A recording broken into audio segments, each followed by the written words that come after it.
Hola a todos y bienvenidos a un nuevo programa del canal Independiente. Hoy os presentamos en un cara a cara. Tenemos a Francisco Fernández Ochoa, que es presidente del Partido Liberal Español, que esto con los liberales y los libertarios, se le hizo una entrevista a los libertarios, tengo un lío ya. Bienvenido, Francisco. Un placer, Samuel. Muchísimas gracias por la invitación y a vuestra disposición siempre que haga falta. A vosotros por venir. Y Alex Plans, que es el portavoz de Por un Mundo Más Justo. ¿Qué tal? Hola, muy buenas tardes, Samuel. Hola, Francisco, ¿qué tal? Un placer estar aquí con vosotros. Un placer que estéis vosotros con nosotros. Para nuestra audiencia, el debate de hoy va a ser como de 30 40 minutos aproximadamente, pero no tenemos un horario así establecido, y va a girar sobre 4 temas principales. El tema primero es de fiscalidad, el segundo sobre cultura, el tercero sobre cohesión social y el cuarto sobre la crisis energética. Estos serán los 4 temas sobre los que ambos miembros estarán debatiendo en el día de hoy y que analizaremos nosotros en nuestro Ágora de todo un rato, porque se publicará seguido. Así que os voy a plantear la primera pregunta, que no sé, os diría por sorteo, pero la verdad es que no he hecho sorteo. Que conteste Alex primero si quiere, a la primera pregunta, que es ¿cuál es vuestro modelo fiscal? ¿Qué es lo que proponéis vosotros como modelo fiscal?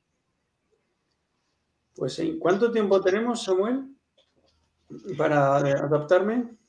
No tenéis un cronómetro, o sea, te puedes entender Vale, lo que quieras. Mientras que muy sea bien. justo. Vale, muy bien. Bueno, pues vamos a ver, nosotros identificamos que tenemos un problema gravísimo a nivel internacional, en el que todos los países están compitiendo entre ellos para atraer el dinero, pues a base de reducir el impuesto de sociedades, ¿vale? Eso es lo que consideramos que se tiene que abordar, porque para eso se necesita muchísima coordinación internacional y acuerdos a nivel global para establecer impuestos de sociedades mínimos al capital y que no se puedan bajar, ¿vale? El problema se está agravando porque los estados necesitan lograr una recaudación fiscal y la disminución del impuesto de sociedades, pues bueno, la tendencia general es que vaya bajando poco a poco, y en cambio el IRPF y el IVA, que son ese otro tipo de impuestos que no afectan a las empresas, pues se van incrementando poco a poco. Esto en cifras pues viene a ser el pasar en concreto el IVA de un 16 a un 21%, el IRPF ha tenido un aumento más progresivo y sin embargo el impuesto de sociedades pues ha ido disminuyendo de un 35 a un 25. Para que os hagáis a la idea, en el año 2006-2007, pues la diferencia que había de lo que se recaudaba con IRPF y IVA y lo que se recaudaba con el impuesto de sociedades era solamente levemente un poco menos con el impuesto de sociedades. Sin embargo, ahora está en un 25-75, que es una barbaridad, ¿no? Entonces, ¿qué es lo que tenemos? Pues tenemos una paradoja que ya la enunció John Nash, el premio Nobel en Economía, que sabéis que era un especialista en teoría de juegos, con su famoso dilema de los dos presos, en los que se daban diferentes escenarios y cuando los dos presos llegaban a un acuerdo para tratar de colaborar y mejorar su situación, pues se daban diferentes escenarios. Y cuando había acuerdo, si uno de los dos lo incumplía, el que lo incumplía salía enormemente beneficiado. Y esa dinámica es muy similar a la que se está produciendo ahora, en la que incluso ahora estamos peor, porque estos por lo menos llegaron a un acuerdo. Pero el caso es que, como sabéis, en Europa muchas veces se llegan a un esbozo de acuerdo, pero que no es vinculante, que no pasa nada si se incumple. Y entonces, pues bueno, ni siquiera llegamos a ese nivel de estos dos presos, ¿no? Pero es lo que ocurre. Los países, los estados en Europa están enormemente incentivados para no cooperar en ese sentido. Y entonces están todos detrayendo esa capacidad de recaudatoria en concreto con este impuesto de sociedades. Y eso es para mí lo que logra enunciar el panorama desolador, ¿no? Esto es fundamental que tomemos conciencia que logremos y luchemos por esos acuerdos y que también seamos conscientes de que a nivel de España está ocurriendo un poco esta dinámica, ¿no? de la que todos están a la carrera para reducir los impuestos, para atraer las empresas y el capital, y cada vez se deprime más la capacidad recaudatoria de la administración pública, y esa es la tensión que identificamos que hay, ¿no? Pensamos que sería muy positivo tanto a nivel de España, a nivel de las autonomías, que hubiera una homogeneización, y a nivel europeo, bueno, pues que hubiera unos primeros grandes acuerdos donde se establezcan unos mínimos y donde se incentive, pero en negativo, muy negativamente, se penalice a quien se lo saltara. Y estamos todavía muy lejos de ello. De hecho, y cierro con esto para darle paso a Francisco, que estoy deseando escucharle también, lo que para nosotros ha sido el tendón de Aquiles del proyecto europeo. O sea, el proyecto europeo es maravilloso. Lo que ocurre es que ha hecho un stop, ha dejado de tener la evolución natural que hubiera sido desde hace 25 o 30 años, ir promoviendo progresivamente una fiscalidad europea común. Y eso hemos hecho libre tránsito de personas, libre comercio, un comercio común, pero nos hemos quedado sin hablar de fiscalidad, ¿no? Entonces, y cuando nos han ido llamando a las puertas diferentes tipos de crisis económicas o de salud, como la última pandemia, pues se ha aflorado los efectos y lo vulnerables que hemos sido como proyecto, como sociedad europea, si no hay una fiscalidad europea común. Y eso, con eso cierro, ¿no? Por poner el puntito también en ese proyecto europeísta y el papel que puede jugar esa tensión que hay de algunos partidos con el proyecto de Estado y lo que podría ser un proyecto más moderno, más evolucionado, más cooperativo, más internacional, que es el proyecto europeo. Francisco, ¿cuál es vuestro modelo fiscal? Mira, voy a empezar concordando con Alex, porque desde luego la explicación que has dado desde el punto de vista de la seguridad jurídica, de la necesidad de que haya un modelo bien establecido que sirva de referencia, no solamente en España, sino también en Europa, pues es lo que nosotros deseamos, ¿no? Creemos que eso le da confianza al empresariado y en este momento no la tenemos. ¿Por qué no la tenemos? Porque está sucediendo el efecto contrario, es decir, los frenos y contrapesos se están utilizando por parte de los gobiernos precisamente para modular la economía en función del momento en el que nos encontramos. Eso hace que esa seguridad jurídica pues brille por la ausencia y que se tomen medidas muchas veces que parecen contradictorias y que no redundan o no terminan en beneficio de los ciudadanos. Por ejemplo, el proyecto liberal español fue el primero en anunciar, y lo ha mencionado también Alex, la existencia de dumping fiscal entre comunidades autónomas. Eso es algo insostenible. La competencia desleal entre los propios españoles solamente puede llevar a la división, a los reductos, a que creemos confusión y a que la inversión incluso tenga dudas sobre en un momento determinado dónde es que debe establecerse. Sin embargo, no se ha hecho ningún llamamiento a empresas extranjeras que pudieran volver a España, que eso durante la pandemia hubiera sido pues una medida muy interesante de reconstituir nuestro tejido empresarial a costa de empresas que ahora mismo están fuera y que durante estos años pues podrían perfectamente haberse establecido en España y haber fortalecido mucho más un tejido autóctono, ¿no? Eso no ha sucedido. ¿Qué quiere decir? Pues que hay carencias, que hay serias carencias en el sistema y por lo tanto lo que el proyecto liberal lo primero que propone es una ley fiscal nacional. Tal y como ha dicho Alex Plans, tenemos que plantearnos una estructura fiscal en toda España y que sea la misma. No pueden haber reductos favorables al País Vasco, una recaudación de impuestos favorables a Cataluña y que el resto de España o se vacía o no existe. Y luego medidas que son populistas realmente, en este caso por parte del Partido Popular, llamando a la bajada de impuestos cuando es imposible en un momento en el que estamos, primero, ante una posible recesión y segundo, saliendo de una pandemia. Entonces somos liberales pero coherentes. Es decir, cuando hay que hacer política social y hay que apoyar al colectivo y hay que salir de una pandemia, los liberales somos los primeros que ponemos nuestra experiencia y conocimiento económico para poder superar esa situación. No vamos nunca a aprovecharnos. Y luego una crítica al Partido Socialista. ¿Qué está pasando con la inflación?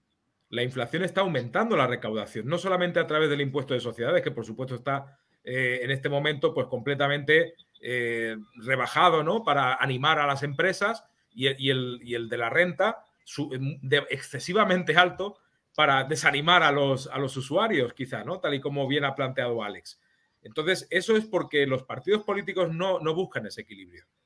Están buscando la mera recaudación a través del efecto inflación. El Partido Socialista se planteó mantener esta legislatura hasta el final, necesitaba recursos económicos para poder desarrollar sus políticas y las ha acompañado, como suele hacer siempre, en leyes de acompañamiento, que al fin y al cabo no son leyes que vengan dadas desde un principio correctamente, sino que se improvisa sobre la marcha la dotación económica, presupuestaria, que se pueda necesitar para desarrollar al país. Al final, ¿qué sucede? Pues que esas políticas, si se acierta, el país mejora, y si no se acierta, que es lo normal, pues el país se queda estancado, que es lo que está pasando en este momento. No hay acierto económico a la hora de esas medidas, ni para salir de la crisis, ni para reconstruir un tejido empresarial que en este momento está seriamente afectado en España. La propuesta, por lo tanto, es la de la coherencia, la de que haya una ley fiscal nacional íntegra, de tal forma que haya seguridad jurídica a la hora de determinar, y me parece muy bien, no solamente unos mínimos, sino unas perspectivas de la recaudación y para qué se van a dedicar. Porque si el asunto está politizado de tal manera que vas haciendo leyes de acompañamiento para desarrollar tus políticas, pues estás diciendo que eres muy progresista, pero en realidad no estás avanzando nada. Lo estás anunciando como un deseo. Estás diciendo, me gustaría que la gente que tiene menos capacidad adquisitiva pudiera vivir mejor, que pudieran comprar más en las tiendas con el precio que está teniendo todo, pero luego a la hora de la verdad no lo consigues, porque lo estás anunciando como una medida progresista social, pero no viene acompañada de la economía necesaria. Y a los liberales nos encanta la microeconomía, nos encantan los aspectos del consumo, nos encanta evaluar los comportamientos que están teniendo las personas con respecto, pues, a sus pensiones, el ingreso que están teniendo para luego capacidad adquisitiva y eso cómo repercute en la cesta de la compra, que es lo que está interesando en este momento. ¿Cómo llegamos a fin de mes para muchas personas? ¿De qué manera? Pues muchas personas jóvenes tienen unos estudios, una cualificación profesional, pero que no está siendo remunerada ni reconocida, ni tienen tampoco posibilidades laborales, se tienen que marchar fuera de España. Eso son pérdidas completas de posibilidades económicas que se tienen que reflejar en un programa uniforme para todo el territorio y en el que se tiene que hacer unas consideraciones específicas. Y aprovecho para reivindicar las provincias de ultramar, aprovecho para reivindicar un régimen especial para Baleares, un régimen económico especial para Ceuta y Melilla, un régimen económico especial para Canarias, que ya lo tiene, pero que debería también servir de ejemplo para estas que acabo de indicar. Porque si no, lo que está sucediendo es que las provincias que tienen la suerte de tener mar y tener turismo están aportando muchísimo al conjunto nacional, pero luego no les revierte en esa ganancia, en servicios, en nada que realmente pueda decir que merece la pena luchar. Por lo tanto, el efecto que se está causando en la actualidad con estas políticas es que al rico, que es muy rico, pues se ha enriquecido a costa de unas posibilidades que están dispuestas solamente para ellos, mientras que el emprendedor no tiene ganas de ser rico porque o va a tener que pagar muchos impuestos en los primeros tramos o porque luego de esa riqueza no va a poder hacer tampoco lo que él creía, ¿no? Desde ese punto de vista, nuestro país no es un país para el emprendimiento. El problema es que aquí el que arriesga lo hace con su propio capital y lo pierde todo. Por lo tanto, tendríamos que aprender muchísimo de países como Estados Unidos, donde hay una economía verdaderamente liberalizada y donde los proyectos empresariales vienen subvencionados por el propio Estado y si no funcionan, pues al final pierdes la inversión, vuelves a reiniciar de cero, pero eso no supone tener pérdidas grandísimas en tu propia vida. Se acaba de reformar la ley concursal, por ejemplo. Hay grandes reformas que no responden a la realidad empresarial que tenemos en nuestro país, porque no hay un apoyo con la segunda oportunidad, por ejemplo, a todos los autónomos, a los emprendedores que tanto en la pandemia como también en la anterior burbuja inmobiliaria llevan ya 14 años de sufrimiento seguido sin que haya una recompensa por parte del Estado a su esfuerzo. Por lo tanto, todas esas consideraciones hay que tenerlas en cuenta a la hora de demostrar que el gobierno se está preocupando de que nadie quede atrás, como dicen ellos. Y eso no está sucediendo en este momento. Al contrario, la tristeza, la falta de emprendimiento, el que el paro juvenil vaya en aumento y que haya cada vez menos posibilidades económicas, esperando a que sea el turismo nuestro motor de crecimiento, pues me parece una mala opción. Luego coincido totalmente con Alex Plant. Hay un tema de redistribución de la riqueza. Para nosotros la redistribución de la riqueza debe ser ricardiana. No podemos asumir picos. El problema de los picos es que hay pensiones muy altas y personas que están recibiendo nada o tienen que estar casi mendigando porque no tienen un reconocimiento del Estado para unos mínimos que sean realmente útiles. Por lo tanto, hay que reconocer esos mínimos que él decía, para que la recaudación sirva también para atender esos mínimos que deben elevarse, al mismo tiempo que a las grandes fortunas y a las cuestiones que sean de pico alto, pues se puedan rebajar. Os pongo un ejemplo. A los liberales nos encanta hablar de cómo en Estados Unidos todo lo que sea monopolio se corta por la mitad. Cuando creces demasiado, no puedes consentir ese desarrollismo excesivo de algunas empresas que al final lo que hacen es que producen competencia desleal, se unen con otras, intervienen los precios y tienen mucho que ver con el problema que tenemos de intermediación a la hora de que los precios no bajen. Por lo tanto, creemos que hay que hacer esa limpieza de empresas excesivamente monopolistas y que están acaparando el mercado en España y que no dejan que haya ese emprendimiento que es tan necesario. Imaginaos la cantidad de cosas y el trabajo que hay por delante cuando nos están diciendo que todo va bien. Nosotros podemos ser condescendientes con el PSOE a la hora de entender que después de una pandemia, pues mira, medidas colectivistas en la economía se tienen que tomar, no queda más remedio, hay que recaudar, pero no a costa del bolsillo de los ciudadanos. Ellos quieren, y con esto ya os dejo también la palabra, no me quiero extender, quieren que el dinero no esté en el bolsillo de los ciudadanos. Ellos lo que quieren es controlar ellos completamente nuestra economía. Y eso crea servilismo, crea disfunciones y crea lo que estamos viendo los liberales que va a suceder en España en los próximos años si no le ponemos remedio. A partir de este momento os podéis interrumpir los dos si queréis, porque hayáis visto que el otro haya dicho algo a lo que queréis responder. Te planteo a ti una pregunta, Alex. Hay que alcanzar grandes acuerdos, tanto en España como en Europa. Pero ¿quién creéis que debe pagar más impuestos? ¿Las clases medias trabajadoras o las clases altas? Porque habéis mencionado los dos que el dinero de los españoles tiene que estar en el bolsillo de los españoles, que hay que ponerse de acuerdo en qué dinero se va a ganar, o sea, qué dinero se va a recaudar y para qué se va a gastar. Pero no habéis dicho de dónde va a salir. ¿De dónde va a salir mayoritariamente? ¿Cuál es, por así decirlo, el porcentaje de impuestos al que queréis llegar? Te toma la palabra que lo vea oportuno. Bueno, yo brevemente, todo es de sentido común. La respuesta la sabemos todos, es de todos. El problema que hay es que con esa paradoja, ¿no?, que hablábamos de John Nash, que es al final el temor, y con razón que tienen todos los gobiernos de cualquier estado, también el de España, es de que si fuerzan demasiado, las inversiones no llegan a España. Y estamos todos en una carrera fratricida, bajando impuestos para que se queden las empresas en nuestro país. Y los más liberales no se equivocan cuando dicen que cuidado con subir los impuestos, ¿qué tal? Porque es triste admitirlo, pero es cierto que genera una tensión y el empresario pues invierte donde más fácil lo tiene, no solo donde le cobran menos impuestos, sino donde también le tramitan con mayor eficacia y menor burocracia todos los trámites. O sea, donde tiene más seguridad, más estabilidad, donde puede contratar con más facilidad. Todas esas variables entran en juego, pero la fiscal es fundamental.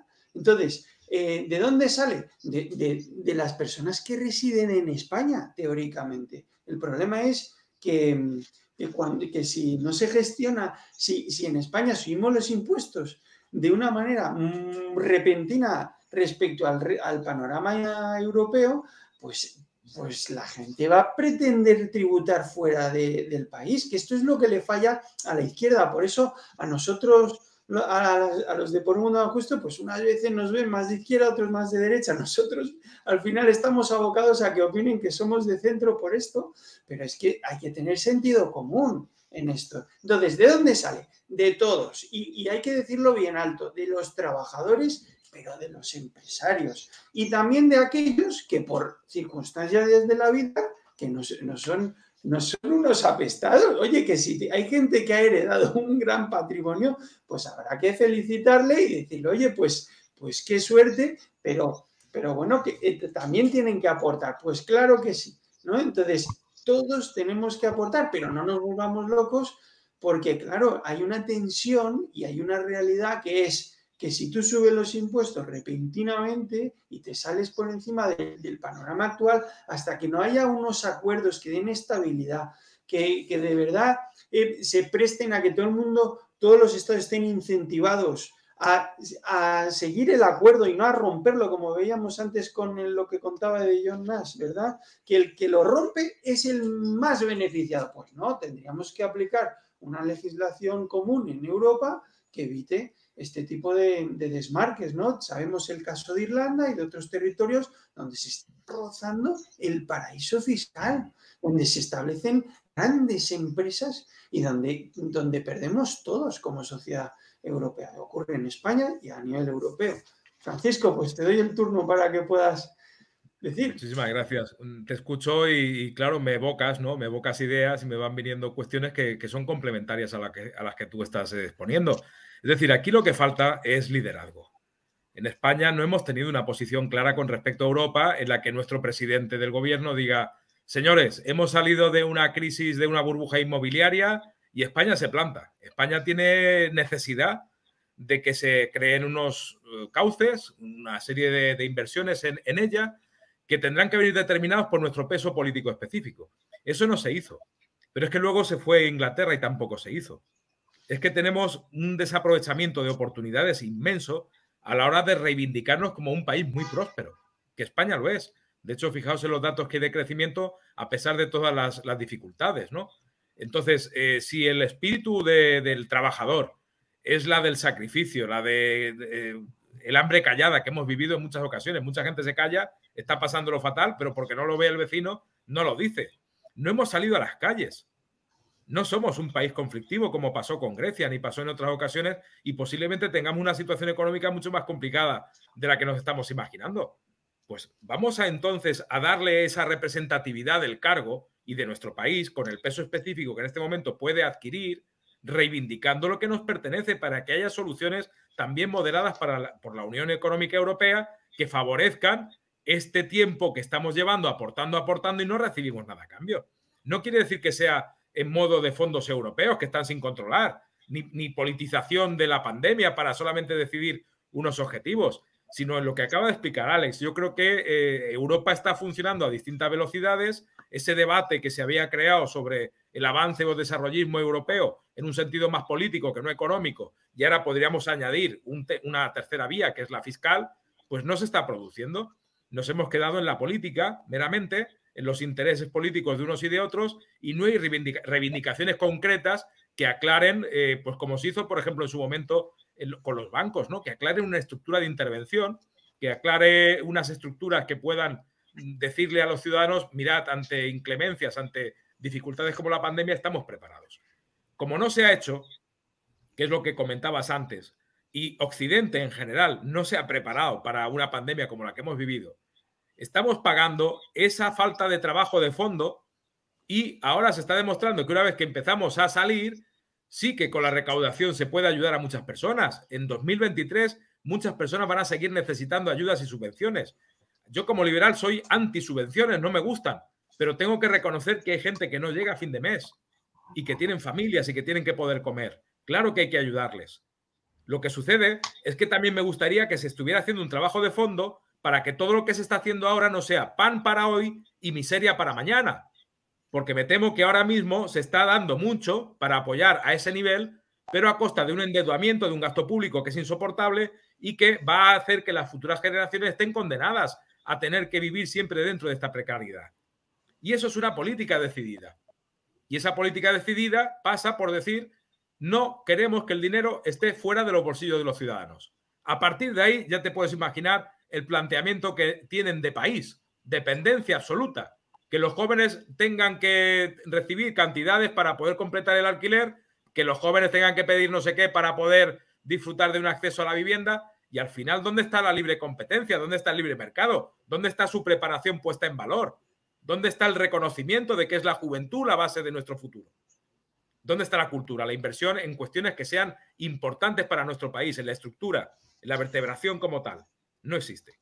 Por lo tanto, esa es la queja, ¿no?, que podemos decir, que está muy bien, que se ayude, que se haga todo lo que socialmente se pueda, pero que se construya país, que se construyan realmente cuestiones económicas que sean vertebradas y uniformes en todo el conjunto nacional.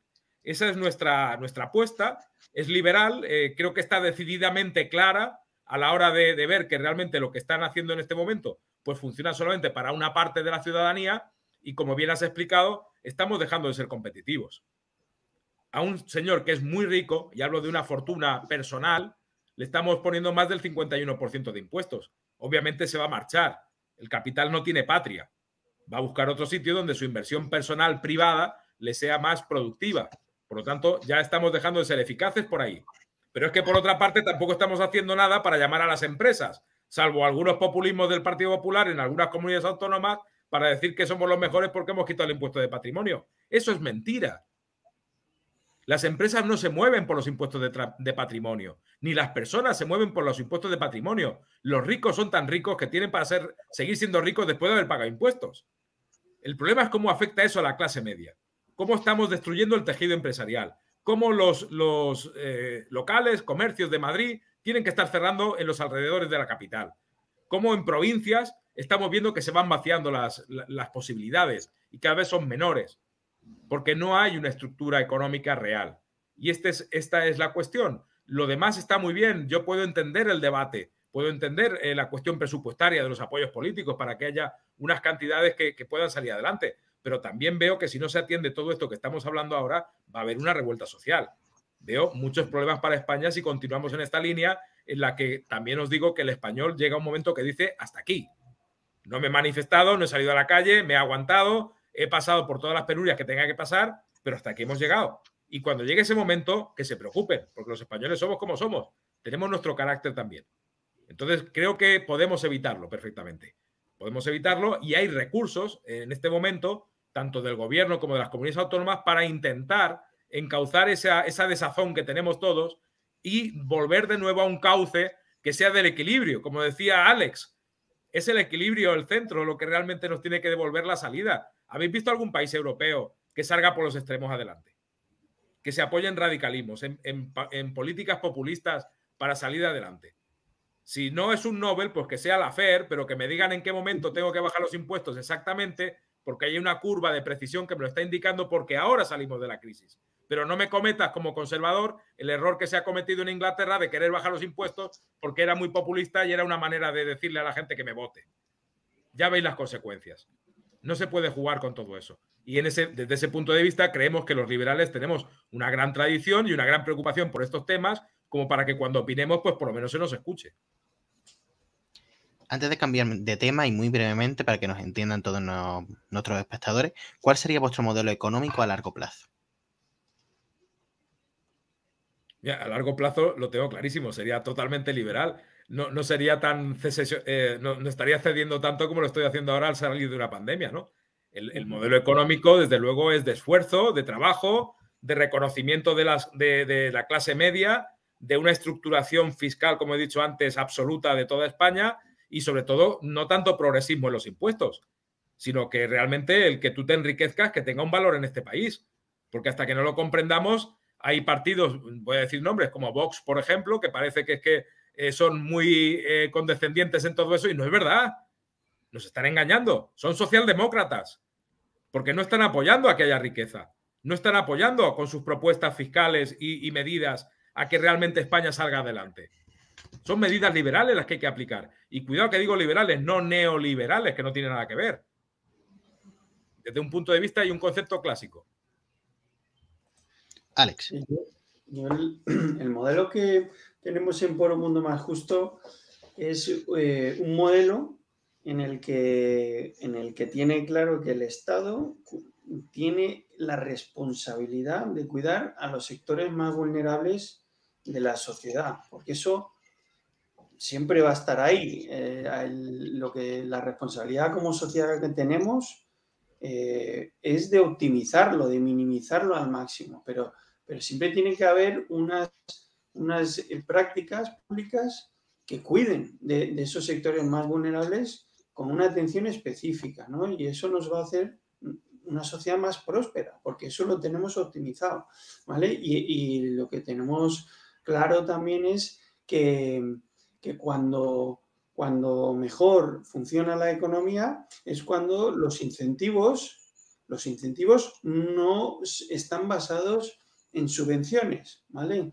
Esto a largo plazo es interesantísimo tenerlo bien claro, porque si no, nos perdemos en el medio y también en el corto, ¿no? Entonces, todo lo que podamos aceptar como una subvención, y luego vamos a hablar del sector energético, todo lo que podamos a presentar ahora como un acierto puede serlo, pero es importante tener claro que es porque el sistema en general te está forzando a que la medida menos mala sea subvencionar temporalmente, pues sabéis que está ocurriendo actualmente, ¿no? Con el mercado energético y bueno, y los efectos pueden ser muy positivos, pero claro, están justificados por el cisco que tenemos con la energía a nivel europeo, ¿no? Entonces claro, hay que saber de qué estamos hablando, pero con la medida a largo plazo, si pudiéramos idealizar,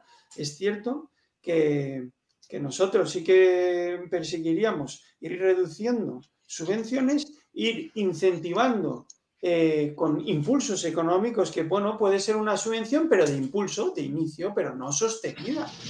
Todo ese tipo de medidas lo que hacen es generar dependencias y desnaturalizar equilibrios que en un sistema bien ajustado funcionan correctamente en economía, ¿no? Entonces, luego vamos a hablar de energía, pero es que me está conectando este tema fuertemente, porque hablaremos de, oye, de industrializar, ¿no? O sea, oye, es que el mercado chino ya no es como hace 20 años. Es que a lo mejor podemos plantearnos empezar a producir. Entonces, ese tipo de decisiones, pues hay que tener claro qué modelo económico estás planteando, porque si vas a reindustrializar, tienes que tener claro si te vas a basar en un sistema basado en subvenciones o en un sistema que lo que hace es apostar en I+D, en no perder tiempo y en llegar puntero antes que nadie, y en un mercado donde que tenemos el doble de horas de sol como es España, pues oye, a lo mejor te lo puedes montar muy bien en España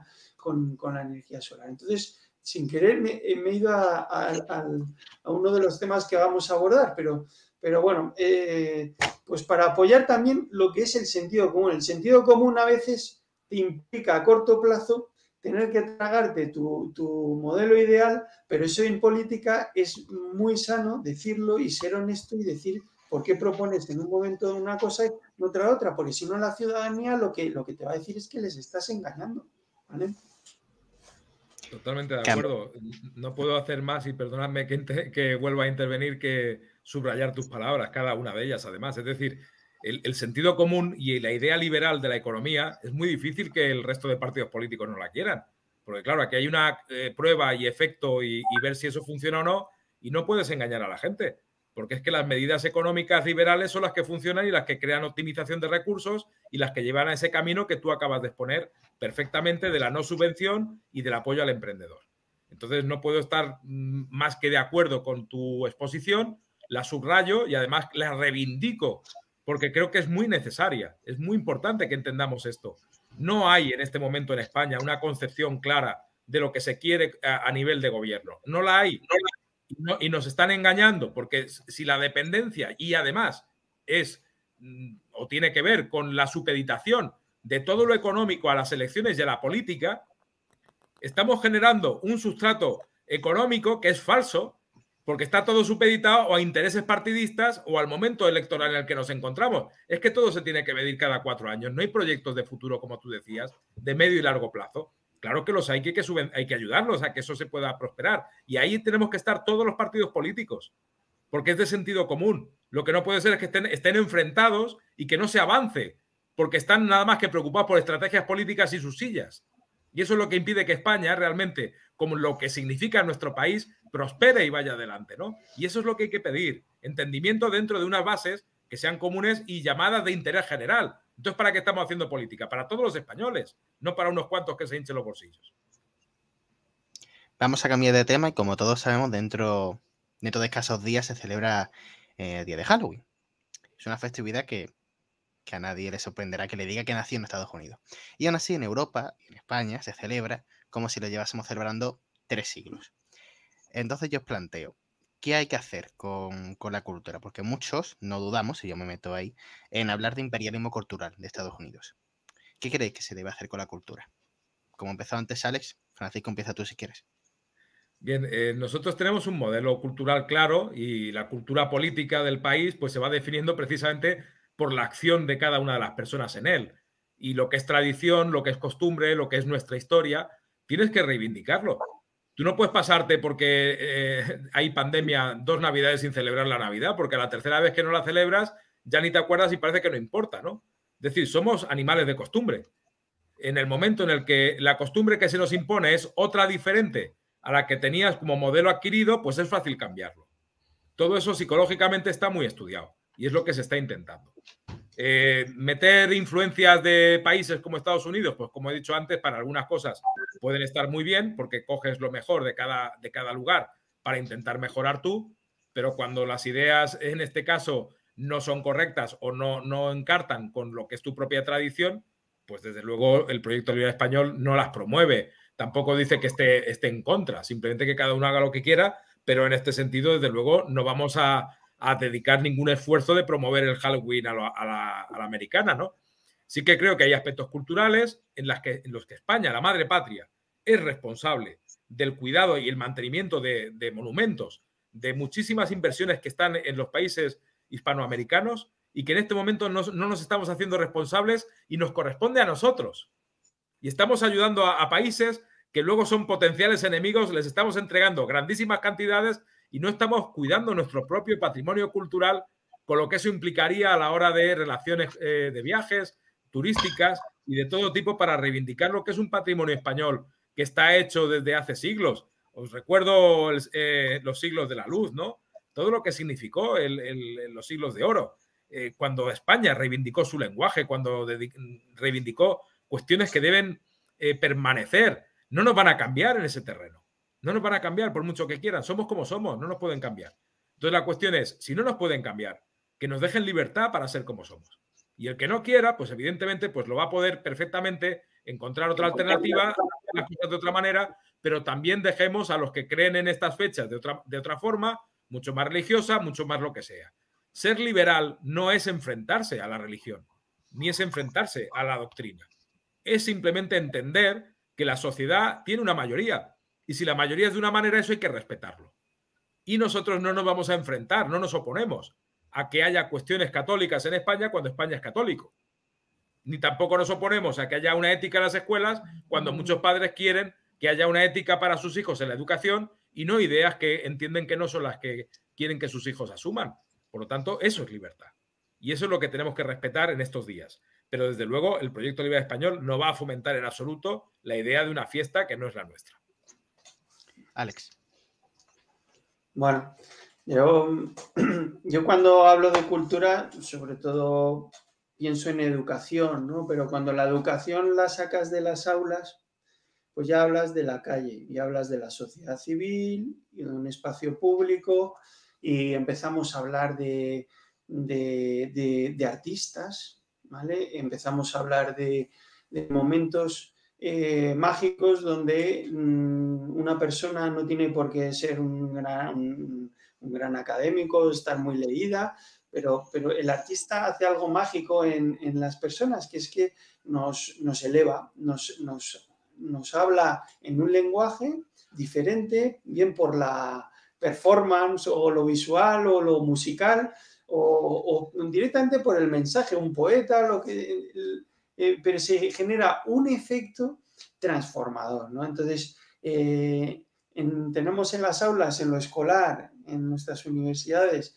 todo ese proceso de crecimiento progresivo que va vinculado mucho al esfuerzo y a la meritocracia, al menos en teoría, y luego tenemos la parte olvidada, que es la que yo creo que más hay que impulsar desde la política, que es el espacio de todos en la calle, ¿no? Y estos artistas en teatros, pero también artistas de barrio, ¿no? Eso es algo que suena como muy moderno, un poco punky.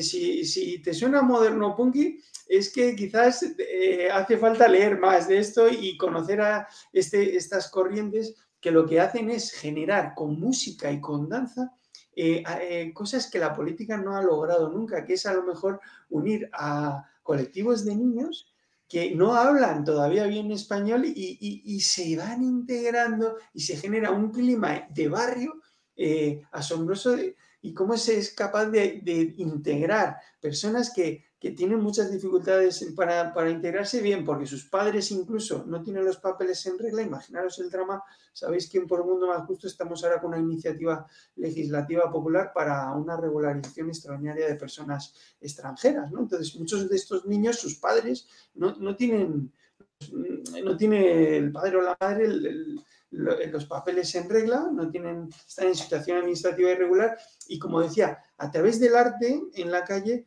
se generan este tipo de dinámicas. Las asociaciones, ONGs, la sociedad civil en general, la Iglesia juega un papel fundamental. Aquí la Iglesia la tenemos de siempre de atrasados que van por detrás. Cuidadito con la Iglesia porque también en estos ámbitos de barrio tiene un activismo súper potente, ¿no? Entonces, lo que reivindicaríamos nosotros sería generar financiación, fomentar este tipo de espacios, pues que hablan, sin olvidarnos también de lo típico que sale en televisión, del teatro, el ballet, la ópera, pero que para los de Por un Mundo Más Justo, que como sabéis solemos tener el foco siempre en las personas más desfavorecidas y más vulnerables, pues es donde hemos visto claramente un potencial enorme, porque no solo fomentas arte, sino que además estás fomentando, impulsando la actividad autogestionada de la sociedad civil y además con un impacto social positivo para todos, como que generas cohesión social y una cultura común. Nosotros miedo al cambio no tenemos. Y cierro por donde nos habías preguntado. Aterrizo con el Halloween, ¿no? El famoso Halloween, que cuando yo estaba en la EGB, recuerdo que ya en mi colegio, que yo estudié en la Sagrada Familia en Madrid, pues nos decían, bueno, ¿cómo os apetece tanto a los niños celebrar esto? Y bueno, pues la respuesta que dábamos es la que dan mis hijos hoy, que están como locos por disfrazarse. Y es que al final, pues juntas chuches con disfraces y tal, y bueno, ¿y qué quieres? Y al final, pues hay que vivir con deportividad lo que es mezclarse, ¿no? Y hay cosas, pues bueno, pues que no están reñidas con luego ser un defensor de la cultura española o de tu propio barrio. Pues hay gente que vivimos pues con muchísima ilusión las fiestas de nuestro barrio, ¿no? Pues, y hay gente que está más desapegada, más en clave global. Pues ese tipo de cultura más desapegada en el fondo es en sí misma también una manera de ser, una cultura a respetar. Y, por ejemplo, en ciudades como en Madrid, pues hay mucho de eso también, ¿no? Entonces, al final, y aterrizo con una idea que me ha gustado, que ha planteado Francisco, que es el dejar a cada uno poder vivir la cultura con libertad, que todo el mundo se sienta respetado, pero eso sí, también, defendiendo como partido político español lo que es la cultura española. O sea, tampoco que valga aquí cualquier cosa. Pues hay que tener las ideas claras y decir, bueno, yo puedo respetar que a los niños ahora les guste pintarse y ir por ahí con chucherías y luego jugar y ver a sus amigos, pues oye, mira, eso ha calado más, ¿qué le vamos a hacer? Pero luego eso sí, darle un sentido y generarles una cultura y contarle a los niños, oye, pues qué tradiciones tenemos. Eso sí que es una responsabilidad política y social. Vale, te lo dejo ahí. Te estoy escuchando, Alex, y me transmites, perdóname, Samuel, pero tengo que decirle a Alex que me transmite muchísimo su forma de decir las cosas, porque las siente y eso llega, y emociona. Pero claro, ese es el ideal. Eso es lo que a lo mejor el 80-90% de los españoles ven como tú. Pero claro, es que aquí el asunto va de otra cosa. Aquí va de decir, miren ustedes, vamos a introducir una cultura que no es la nuestra, que viene importada, pero es que luego, cuidado, porque las niñas están comprando disfraces que son demasiado sexuales. Vale, pues entonces ya estamos también discutiendo que eso se nos ha escapado de las manos. Entonces, ¿cómo nos quieren moldear tanto? Si los ideales, los valores son los que tú acabas de explicar. Esa es la finalidad de una fiesta. No si ahora tengo que corregir la tendencia sexual de no sé quién, porque ahora los disfraces son extremadamente no sé cuánto. Es decir, que introduces modas, introduces tendencias que no son las que pertenecen a esta forma de entender la cultura. Te olvidas del ballet, te olvidas de tantas cosas que podían ser perfectamente válidas estos días, pero sí que me estás diciendo que cuidado que las niñas ahora están llevando un comportamiento sexual a través de los disfraces que se están poniendo o los niños están teniendo esta otra. Y eso le preocupa a las izquierdas, que son las que han promovido esto. Bueno, pues entonces me están demostrando que se les ha escapado de las manos. Y lo que hemos dicho antes, están utilizando estas cuestiones para manipular a la gente, porque al final lo que quieren es un modelo a su forma de ser, no a la libertad que acaba de expresar Alex, que debemos tener en nuestra vida, esa creatividad, ese reconocimiento de todo lo que sirve en positivo y que nos hace falta para vivir, que no podemos prescindir de Cáritas, ni podemos prescindir de no sé quién, porque están haciendo una excelente labor y aquí hace falta todo, no hay que excluir a nadie. Lo que hace falta es que todo funcione y que haya esa armonía que estamos pidiendo los españoles cada día, ¿no? Entonces, Alex, perdóname, pero es que quería hacer esta reflexión porque es lo que me has transmitido. Me ha encantado la forma en que lo has expuesto. Al final lo voy presentando juntos a las elecciones. Pues no sería mala idea. No sería mala idea porque él bueno, sabe que como Partido Liberal tenemos cintura de izquierda. Lo que pasa es que ellos tienen su trayectoria y ya nos iremos conociendo. Pero bueno, sí, como primer paso no está nada mal, ¿no? De todas maneras, ya he coincidido alguna vez en otros debates y si nos ponemos a hablar de pensiones, de sindicatos y de tal, ahí ya sí que decimos, vaya. Pues, o de inmigración, quizá de inmigración también tengamos muchas diferencias en ese sentido, pero bueno, sí. Nada que no se pueda hablar. Estamos hablando de lo que nos pregunta Samuel, ¿eh? Pero vamos. Ya os preguntaremos por inmigración y por sindicatos en otros debates. Ya va tomando nota, ya va tomando nota. Bueno, hay que hacer buen periodismo. Si queréis cambiamos de tema y hablamos de la cohesión social, de la pobreza, básicamente. Como sabéis, los índices de pobreza, tanto en España como en Europa, están demasiado altos. Y ya si nos vamos fuera de Europa y nos vamos a otros países, es que prácticamente el índice es la totalidad de ese país. Así que os pregunto, ¿cómo atajaríais vosotros desde vuestros partidos la pobreza? Alex. Tienes el micro silenciado. Tienes que darle a Alex, que se está silenciado el micrófono. Ahora. Disculpadme. Bueno, pues nosotros, el tema de la pobreza, la palabra clave es lo que hace diferente a un partido de otro, porque muchas veces parece un partido muy similar a otro, pero al final en política, y sobre todo en la política a nivel grande... Perdón, Alex, no...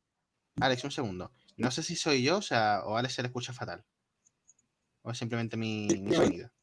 No, se oye mal, se oye entrecortado. Se oye mal. ¿Sí? ¿Me oís? No sé qué puede pasar. ¿Me oís bien? Ahora está mejor. Vale. Ahora parece que se ha ido ese fondo, sí. ¿Ahora se me oye bien? Sí. Sí, ¿no? Vale. Bueno, pues decía que la palabra clave es la prioridad. ¿Cuál es la prioridad? Bueno, pues eso genera las diferencias entre los partidos políticos. Pues muchas veces a la gente le llama la atención por qué dos partidos que nos están comunicando en televisión continuamente, que son diferentes, ¿por qué luego vemos que votan casi siempre igual? Bueno, pues porque realmente el sentido común impera, así de claro. Y eso también es pedagógico explicarlo. Las diferencias entre los partidos surgen a la hora de priorizar, porque no se puede pagar todo al mismo nivel, no hay dinero infinito, hay que tomar decisiones y hay que decidir qué va antes y qué va después. Y en Por un Mundo Más Justo tenemos claro que las personas más vulnerables son las que tienen que ir primero para luego estructurar una prosperidad compartida. Como nosotros nos centramos siempre en menores, en personas sin hogar, en víctimas de la pobreza energética, en promover una cooperación internacional, porque nos acordamos también de personas que están en situaciones críticas en otros países, nos acordamos de mujeres víctimas de violencia o en riesgo de exclusión social, nos acordamos de las personas que sufren discriminación por raza u orientación sexual Y también nos acordamos de personas que no tienen una vivienda a la que no acceder, sino que no pueden acceder, pero es que están viviendo casi en la calle o les están acogiendo a algún familiar o están al borde de quedarse en la calle. Luego tenemos los colectivos de personas migrantes, tenemos menores no acompañados y luego tenemos a las personas en situación de desempleo. O sea, no podemos dejarnos a ninguno de estos colectivos. Y por último, hay dos colectivos que generan varias heridas en nuestra sociedad, que son el colectivo de los jóvenes y el colectivo de los mayores. No es la misma situación la de nuestros mayores de ahora que la de los mayores de hace 30 años. Y en cuanto a la pensión que perciben en relación a los salarios que se manejan y al estado del mercado laboral en este momento que hace 30 años. Nuestros jóvenes de ahora lo tienen mucho más difícil para acceder a un mercado laboral que está muy exigente y que cada vez está todo más automatizado. Bueno, todo eso que hemos oído muchas veces ya. Pero ahí hay una tensión también que resolver. Tenemos nuestros mayores que sí, en general, tienen unas rentas a través de sus pensiones mucho mayores, pero, ojo, sigue habiendo mucha población mayor que está casi en riesgo de, o si no está ya en riesgo de exclusión social. Tiene que haber políticas específicas para esos mayores y a lo mejor tendríamos que abrir el melón, aunque sea políticamente incorrecto, y empezar a hablar de sí, una defensa a ultranza, como hacemos en Por un Mundo Más Justo, de las pensiones, que las queremos blindar en la Constitución para que sean reconocidas como derecho fundamental, pero al mismo tiempo hay que abrir el melón y ser valientes y decir, oiga, no puede ser que tengan unas pensiones a este nivel ciertos pensionistas y que tengamos a toda esta juventud en una situación con 30 años de total indefensión, sin esperanza, sin oportunidades. Sí, hablamos de que están acomodados, pero ojito, que están acomodados por la renta de sus padres o en algunos casos, como ocurrió en la pandemia, en muchos que han sido los pensionistas los que han soportado al padre, a la madre y a los hijos también. O sea que hay toda una amalgama, un contexto social que es diferente al de hace 30 años. Por eso hay discursos que todavía suenan a hace 30 años. Es diferente y hay que ser valiente. ¿Y por qué no se blindan las pensiones en la Constitución? Pues porque van a perder votos. Porque hay mucho voto de derechas en España. ¿Y por qué no se está diciendo que a lo mejor a las pensiones más altas habría que ver cómo se puede atender también a la juventud? Pues no, pues porque perderían votos, porque hay menos jóvenes y cada vez más mayores. Entonces, hay algunas disfunciones en política y de que los propios intereses de los partidos están haciendo daño a las medidas que se están proponiendo. Y hay que ser valientes, tenemos que utilizar el sentido común y, por supuesto, bien explicado, con tiempo, con un diálogo entre todos, con la sociedad civil, porque yo estoy seguro que si a un mayor le comentas que haciendo esto se va a ayudar y se va a dar oportunidades a la gente más joven, que si se empieza a generar una cultura de otra herida que tenemos en España, que es la herida política, oye, falta de transparencia, de eficiencia en la gestión política, de aplicar transparencia en tiempo real, como aplicamos a nuestro partido desde febrero de 2019, que fuimos noticia y seguimos siéndolo porque publicamos en riguroso tiempo real nuestra contabilidad con tickets y facturas, etcétera. Si de verdad se empiezan a aplicar políticas de participación que a la gente le genera una cultura en la confianza en la gestión política, todo este tipo de diálogo podría ser posible y podríamos hacer política entre todos. Entonces, cuidar a todas estas familias, a todos estos colectivos, sería factible, sería posible, y es por lo que hay que empezar, en cómo podríamos empezar la actividad política tomando decisiones, pues aplicando medidas de manera prioritaria en estos colectivos, pero teniendo en mente que cuando nos hagan la famosa pregunta ¿y de dónde sacáis el dinero? Bueno, pues que sepamos que hay sitios, hay políticas que sí te hablan de cómo poder gestionar ese dinero que hace falta, que van a herir a algunos, pero si las cosas se explican bien, vamos a salir todos bien beneficiados. Francisco. Hay muchos abuelos que están pagando la hipoteca de sus hijos no desde la pandemia, sino ya desde la crisis de la burbuja inmobiliaria, ¿no? Entonces, solamente por el detalle y complementarte lo que acabas de exponer, decir que también no hay que olvidarse de la pobreza infantil, que es otro efecto más de todo lo que tú acabas de plantear. ¿Por qué hay pobreza infantil? Pues mira, se genera porque normalmente los padres no tienen el ingreso necesario por el trabajo. Por lo tanto, la primera medida contundente que acaba con la pobreza y que se enfrenta a la pobreza de verdad es el trabajo. Hay que incentivar el que haya empleo. Esa es la principal política social, es la primera. Luego está el de la atención a los mayores, realmente la política social evolutiva que más influencia tiene en este momento en nuestro país es la de las personas mayores, porque todos vamos a ser mayores en el futuro, tenemos que entenderlo desde ese punto de vista. Pero ¿qué es lo que está pasando si, como acaba de exponer Alex, todo eso que él dice es la disfunción, lo que no funciona, añadimos la pobreza infantil y tenemos un cuadro que desde luego es dantesco, da pena cómo está en este momento todo eso? Pues lo que está pasando es muy sencillo. El sistema de producción, el sistema está agotado. Es como un limón al que le has sacado todo el jugo. Ya no te queda una sola gota más que exprimir. Por lo tanto, hay que plantearse cambiar el sistema. La crisis inmobiliaria, la pandemia, son señales de que nuestro sistema debe ser diferente para poder asumir esos retos que suceden en la vida como en la economía de los países. Y tú no te puedes plantear que todo va a ser siempre bonito y que todo va a ir bien, porque no es verdad. Y si no te preparas para esos momentos duros, no estás haciendo tu trabajo bien como gobierno, porque le estás diciendo todo el tiempo a las personas a las que te estás dirigiendo que no se preocupen, que todo está bien, que todo está controlado, que las cosas funcionan perfectamente para que te voten. Pero no estás arreglándoles la vida. ¿Cómo podemos cambiar ese sistema para que no haya pobreza? Pues muy fácil, empezando por la pirámide geográfica. Todo lo que tiene que ver con la geografía humana es importantísimo, no le estamos dando ningún recorrido.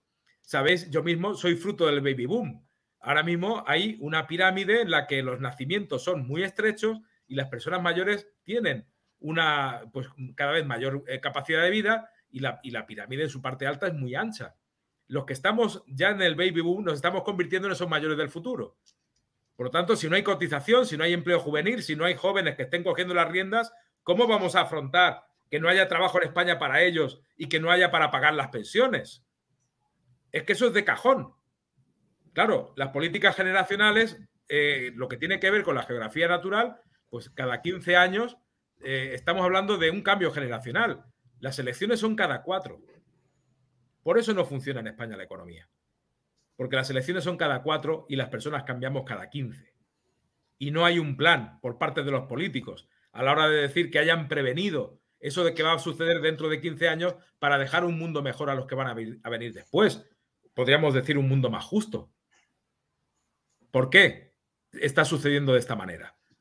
Ese planteamiento implica, por ejemplo, decir que la ley natural obliga a que un joven con 20 años pueda tener una vivienda, una familia y si quiere casarse y tener hijos y poder sostenerlo, porque es un derecho constitucional a la vivienda, porque hay que cumplir la Constitución española.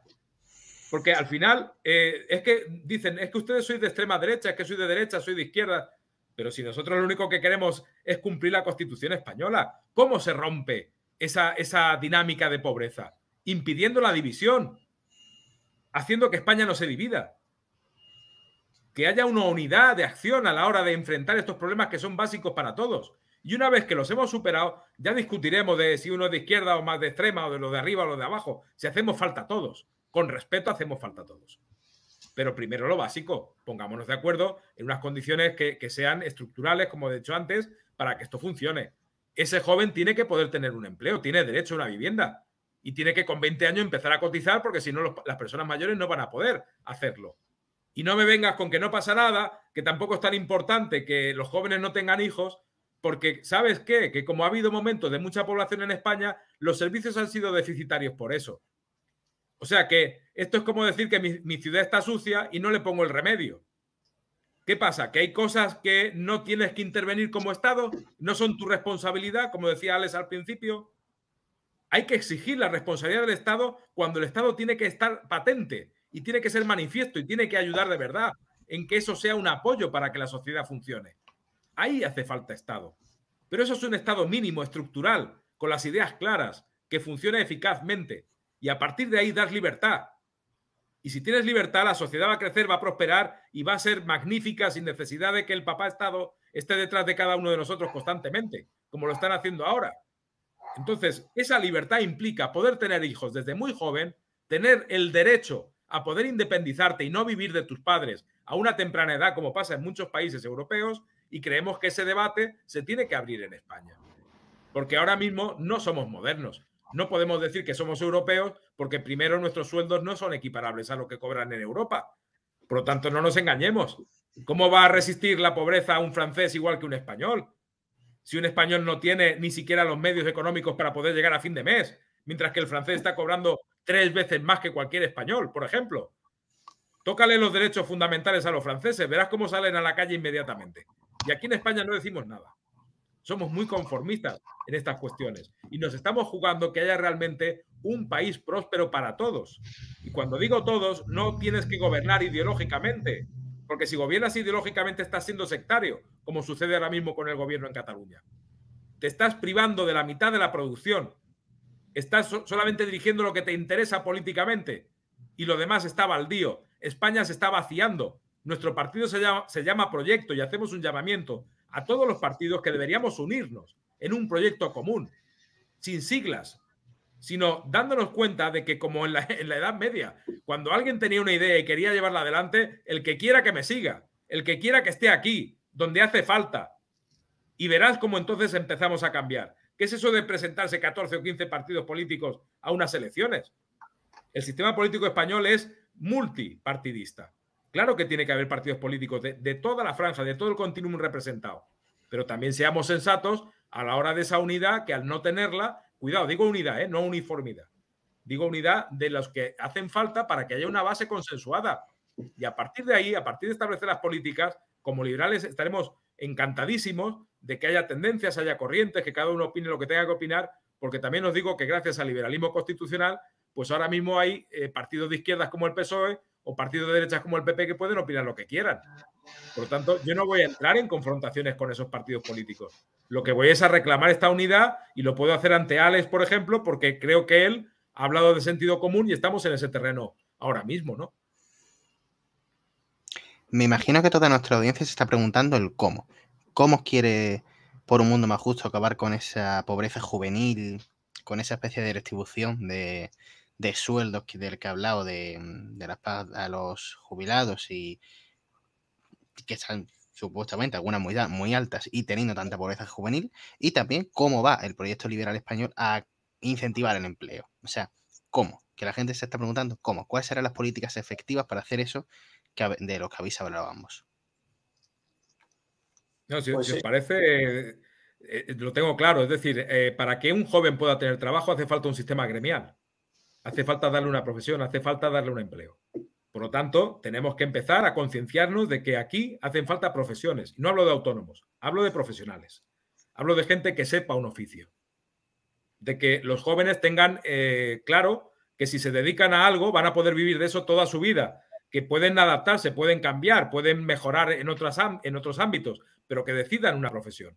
Y para eso tenemos que empezar ya a tener una formación profesional que sea realista, que sea adecuada a esto. Por lo tanto, el primer trabajo que hay que hacer es con los jóvenes, porque son ellos los que, cogiendo la fuerza que le tiene que dar el Estado para que sean productivos, para que haya un reemplazo generacional también en esa línea de juventud, si ellos cogen ese ritmo, que además están mejor preparados que nunca para hacerlo, hay que confiar con ellos. Desde luego, España cambia. España cambia completamente y acabas con la pobreza y tienes un modelo estructural completamente diferente a lo que tenemos ahora. Pero no se confía en los jóvenes, no se les deja realmente el protagonismo que deberían tener en nuestra sociedad, porque son ellos el verdadero motor de nuestra economía. ¿Y cuál es vuestro proyecto para la universidad? Porque si queréis que la gente tenga cierta formación profesional, la universidad es uno de los pilares de eso. Y yo estoy en la comunidad autónoma, que según Internet es la más barata en en los que cuesta el grado y a mí me va a costar 800 euros con algo la matrícula. ¿Cuál es vuestro proyecto? ¿Que la pública sea pública o dejarlo así? Yo estudié ingeniería informática y recuerdo que en el último curso, que cuando la ingeniería cuando yo lo hacía eran 5 años. Y en quinto me acuerdo que había laboratorios y todo esto. Estábamos pagando 1.400. Ahora han puesto 2 años y pico, creo, o 3. Y se están pagando la universidad, no sé si son 3.000 y pico euros, o sea, como casi el doble. Y luego hay un máster con el plan de Bolonia y todo esto, cuando ya se asentó, en el que ya pues el joven pues, que se quiere sacar el máster de grado y tal, no sé si tiene que pagar otros 6.000 euros, una cosa así. Entonces, eso en mi pueblo se llama dártela con queso. Quiero decir, ¿es tan grave como lo que ocurre en Estados Unidos? En el sentido de que se tienen que meter en una deuda que luego van salvando ya después de hacer la carrera. Sabéis que los americanos hacen esto. Pues bueno, nos hemos quedado a medio camino, pero yo creo que ha sido un mal business. La juventud se movilizó y tal. Entonces, es solo una de las cosas que están atrapando a nuestra juventud. Estás hablando de la universidad, hablábamos antes de vivienda, pero es que el mercado laboral también está con un cambio en muchos sectores en el que se está automatizando un montón de procesos donde, no sé, si te vas al bancario, con tal la de despidos que ha habido porque se están cerrando oficinas, pero vamos, una barbaridad. Y el sector todavía sigue readaptándose, porque no solo es la economía, sino la coyuntura tecnológica, ¿no? Y comunicacional. Entonces, tenemos a nuestros jóvenes totalmente en un atolladero. Y la universidad está velando por su financiación, su supervivencia y adoleciendo de problemas que ya arrastraba, de que no tienen financiación para investigar, que no pueden retener a sus investigadores españoles en la Universidad Española, que tienen proyectitos muchas ocasiones, o un departamento es el que se lleva todo el presupuesto y la docencia es, digamos, que se queda ahí relegada. Si tenéis amigos docentes en la universidad, en el ámbito universitario, al final el que lo hace bien es por pura vocación, porque en el fondo están todos atosigados con sus investigaciones y centrados ahí, que se les está pagando mal. Entonces es un drama. Y luego, el papel de la universidad, que creo que era por donde conectaba tu pregunta, ¿qué papel debe jugar la universidad? Teóricamente, preparar a nuestros jóvenes para desarrollar una carrera profesional a niveles de excelencia. ¿Qué ocurre?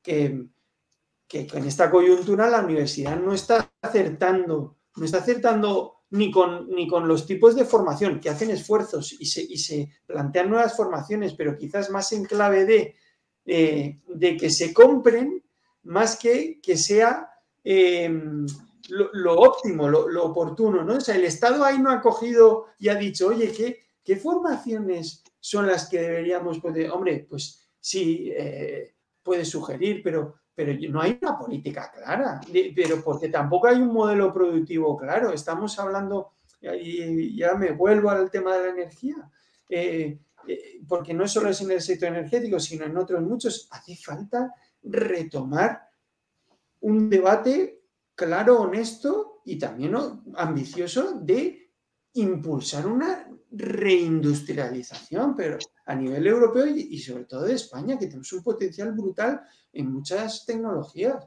Entonces, este es el panorama, ¿no? Entonces, ¿la universidad qué tendría que hacer? Bueno, bastante tienen con seguir sobreviviendo porque están muy comprometidas, pero si todavía les queda margen de actuación, pues acertar más con lo que debería ser su función, que es proponer unas profesiones que van alineadas con un plan de país, de donde se está acertando a adivinar qué carreras, qué formaciones van a dar mejores oportunidades a nuestra juventud. Yo porque soy, entre comillas, bastante espabilado, ingeniero, aprobé una posición a bombero, o sea, ahora estoy como director de comunicación en una fundación, o sea que al final, pues bueno, me he desenvuelto bien, pero la realidad es que mi generación, si nos llegan a decir, oye, no hagas una carrera ATFP, pues a muchos nos hubiera ido mucho mejor. Y que va en la línea de Francisco, decir, oiga, a nuestros jóvenes enséñenles una profesión, algo de lo que puedan vivir, porque hay muchas carreras que la gente piensa que la estudia para luego salir de director general de una cosa. Y sales de la carrera y que tienes un papel, que no tienes más, que las empresas necesitan gente solvente, eficaz y que resuelva problemas sin coger el teléfono muchas veces. Y esa es un poco la encrucijada en la que tenemos a día de hoy a nuestros jóvenes. Espero no haber sido muy pesimista, pero es que con la universidad bastante tienen con sobrevivir, no pueden resolverlo ellos solos. Hay que poner dinero ahí encima de la mesa. Pero yo os pregunto, ¿el dinero lo tiene que poner el Estado o lo tiene que poner la ciudadanía? Porque todas las personas no se pueden permitir de 800 a 2.000 euros de un curso universitario. El dinero tiene que salir. Tienes que reconocer al que se esfuerce. La meritocracia. ¿Dónde está la meritocracia? Es que ese es el problema. Hemos concebido la universidad como una fábrica de todo tipo de profesiones y dándole a todo el mundo el título. Y eso no puede ser. Es una equivocación. O sea, desde mi punto de vista, y concuerdo completamente con Alex, aquí hay profesiones a las que uno se tiene que dedicar a un nivel para tener un oficio. Por lo tanto, gremio, porque así implicas la experiencia de los más mayores que se implican en el sistema. Hay que cambiar el sistema no funciona. Y luego te planteas la universidad como algo de excelencia. ¿Vale? Pues vamos a ver qué profesiones son las que necesitan ese grado de excelencia para que haya una formación real y complementaria todavía más importante que la que se ha hecho para otras personas, que no todo el mundo tiene por qué ser científico, ni abogado, ni tiene por qué ser juez, que hay muchas cosas que se quedan en el camino como una profesión para vivir. Entonces, ese es el reparto que hay que hacer. Porque si no, Samuel, lo que está pasando es que no solamente importamos Halloween, es que estamos importando prácticas de otros países que no son las europeas y humanistas, que hacen que nuestra universidad tenga el verdadero sentido que le tenemos que reconocer. ¿Sabéis lo que es la universidad? Es el cuarto poder. La universidad es la estructuración del conocimiento en un país para que ese país sea próspero. Si la vacías de contenido y no la apoyas como Estado, te estás cargando ese pilar. Porque estás haciendo que tu formación no sea de calidad, sea deficitaria y no tengas cabezas pensantes para poder dirigir el sistema. Dejas que otros lo hagan por ti. Por lo tanto, ese valor universitario humanista, que es el que realmente reivindicamos en Europa y particularmente en España, se tiene que mantener. Si para eso necesitas cuotas, pagar tasas universitarias, pues lo de siempre, al que se esfuerza, al que no tiene, al que tal, hay que reconocerle una beca. Y al señor que saque excelentes notas, pues se le tiene que incentivar para que continúe, para que ese curso le cueste más barato y para que siga luchando por lo que él realmente está demostrando que es válido. Y el que pueda hacerlo porque se lo costea de otra manera y le cuesta estar 20 años en la universidad y al final se saca el título porque se lo ha pagado, pues muy bien, perfecto. Pero esa no es la prioridad, como decías al principio. La prioridad es incentivar a los jóvenes que tienen ganas, que están viendo una ventana de oportunidad en su carrera, en su título universitario y que van a por ella. Y que no están perdiendo el tiempo, que están pensando en que eso es lo que les va a dar a partir de ahora una faceta profesional para poder defenderse en la vida. Y eso la universidad lo tiene que apoyar, incentivándoles para que estudien. Es una cuestión, desde mi punto de vista, no solamente humanista, sino también práctica. Y al final te cuadra todo. Te digo que te cuadra, porque estás haciendo estructuras y dejas que sean los estudiantes como clases de estas que son transitorias, ¿no? No existen. Mientras están estudiando no pueden opinar, porque son como una cosa que como va a ser algo en el futuro, pues mientras están estudiando no son nadie. No hay que atenderles. A los MIR no les hacemos caso. A los que tengan prácticas, pues les estamos dando lo peor de la experiencia de la empresa en lugar de formarles en la excelencia, como has dicho bien antes. Porque al final hay que ser prácticos. Si tú tienes a un padre que es muy rico y tiene un puesto en un banco, va a hacer que a ti te seleccionen para que tengas en una sucursal bancaria, por ejemplo, perdida no sé dónde, esa práctica que no te están dando en la universidad. Y al final, como tú estás colocando a tu hijo, vas a hacer que ese hijo sí que tenga un futuro y tenga una posición en la vida. Mientras que el padre que no dispone de esas herramientas prácticas, tiene que estar luchando para que su hijo esté en una universidad de competencia y consiga a través de la titulación y de su propio esfuerzo algo que los demás van a tener más fácil. Por lo tanto, creo que hablamos de una tabla de igualdad en la que la salida tiene que ser igual para todos. Y eso es meritocracia. Lo demás es engañarnos, darle facilidades a unas clases elitistas para que consigan los mejores puestos en la sociedad, mientras que no estamos formando la mano de obra necesaria para que realmente haya un reemplazo generacional bien preparado y que nuestras juventudes no sean carne de cañón.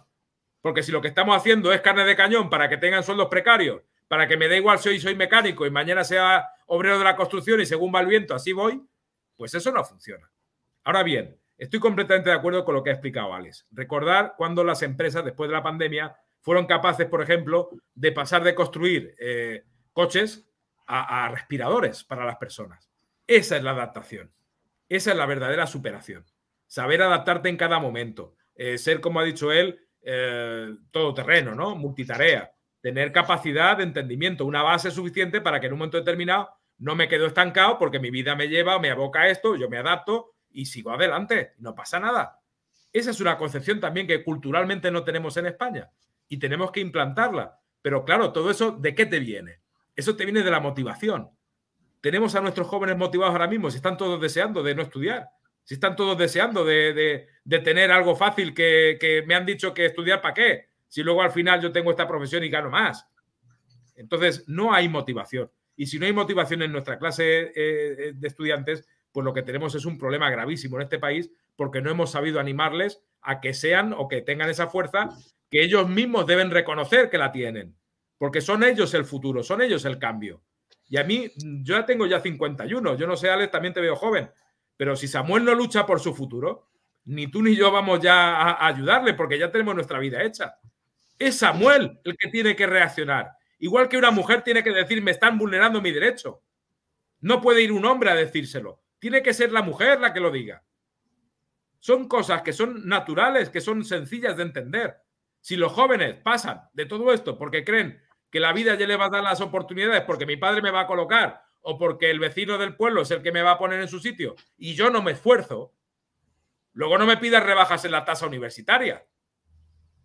Esfuérzate, demuéstrame que estás luchando de verdad, que me demuestras que vas a ser un experto en esa materia que se te está dando una responsabilidad y que estás a la altura. Y verás cómo esa persona hay que ayudarla. Y el Estado tiene que ayudar a la universidad para que cuando se detecten este tipo de situaciones, la universidad esté ahí apoyando a los mejores. Y eso es meritocracia y eso es lo que creemos los liberales. Nada de lo que está sucediendo en este momento.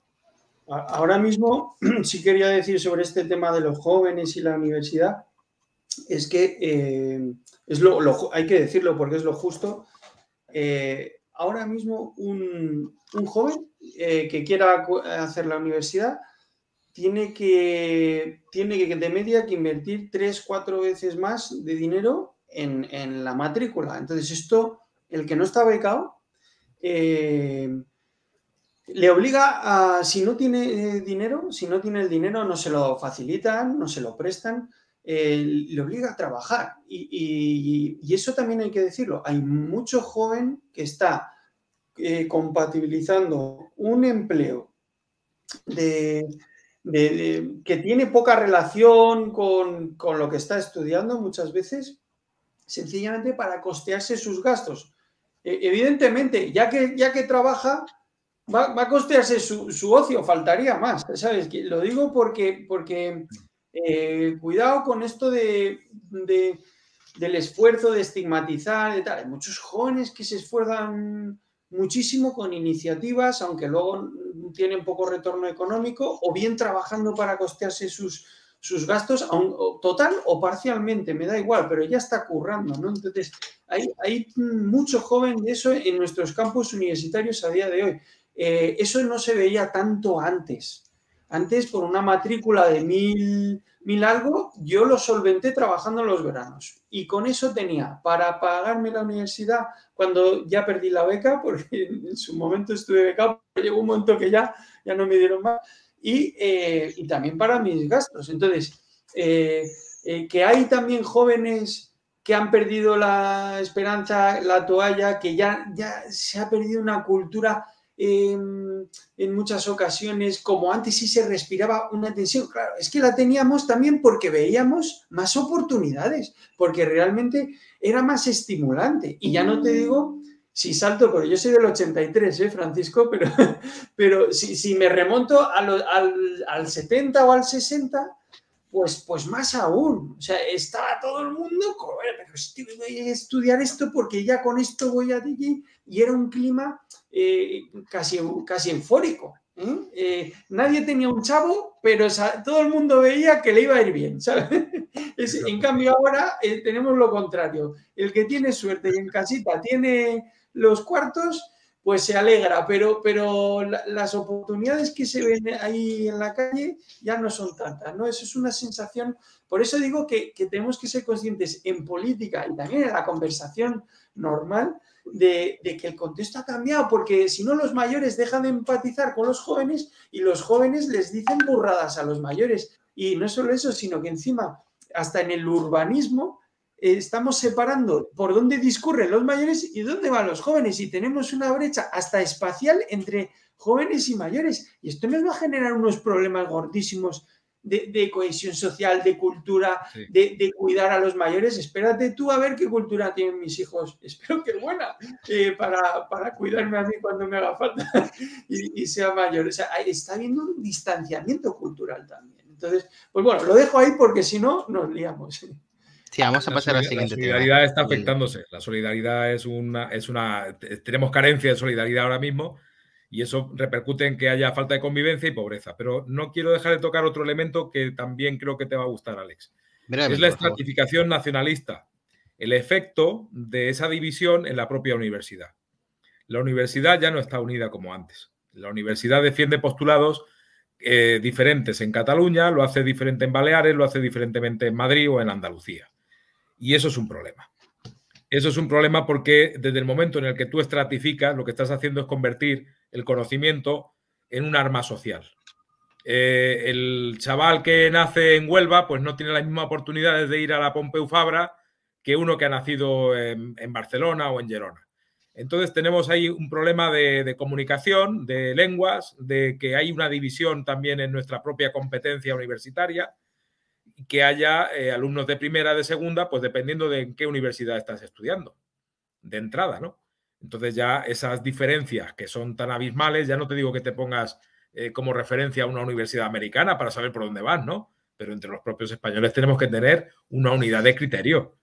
Una unidad de criterio porque si no resulta que es que el que sale de Navarra estudiando Derecho pues está muy bien considerado y el que sale de las Islas Baleares pues resulta que no lo quiere ni la empresa.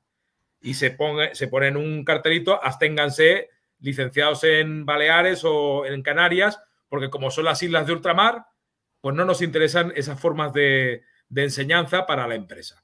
Entonces creo que hay que conectar muchísimo esas necesidades empresariales con la realidad formativa. Hay muchísimo trabajo que hacer en ese terreno. También no vamos a ser todo tan críticos, es decir, se han hecho grandes esfuerzos.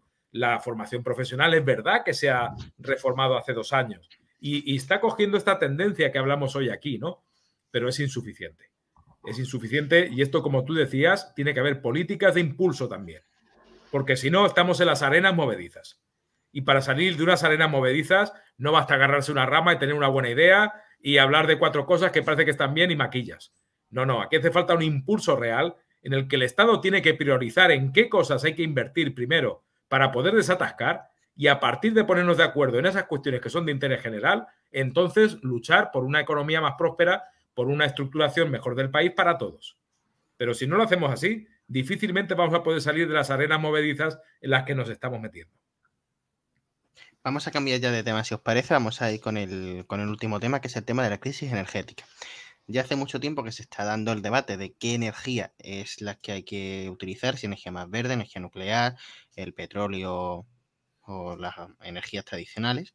Y aparte de ese, está ahora el problema fundamental que nos está causando la invasión por parte de la Rusia de Putin a Ucrania, que nos está realmente a nosotros afectando por el tema energético, porque está utilizando Putin la energía como arma de guerra contra Occidente.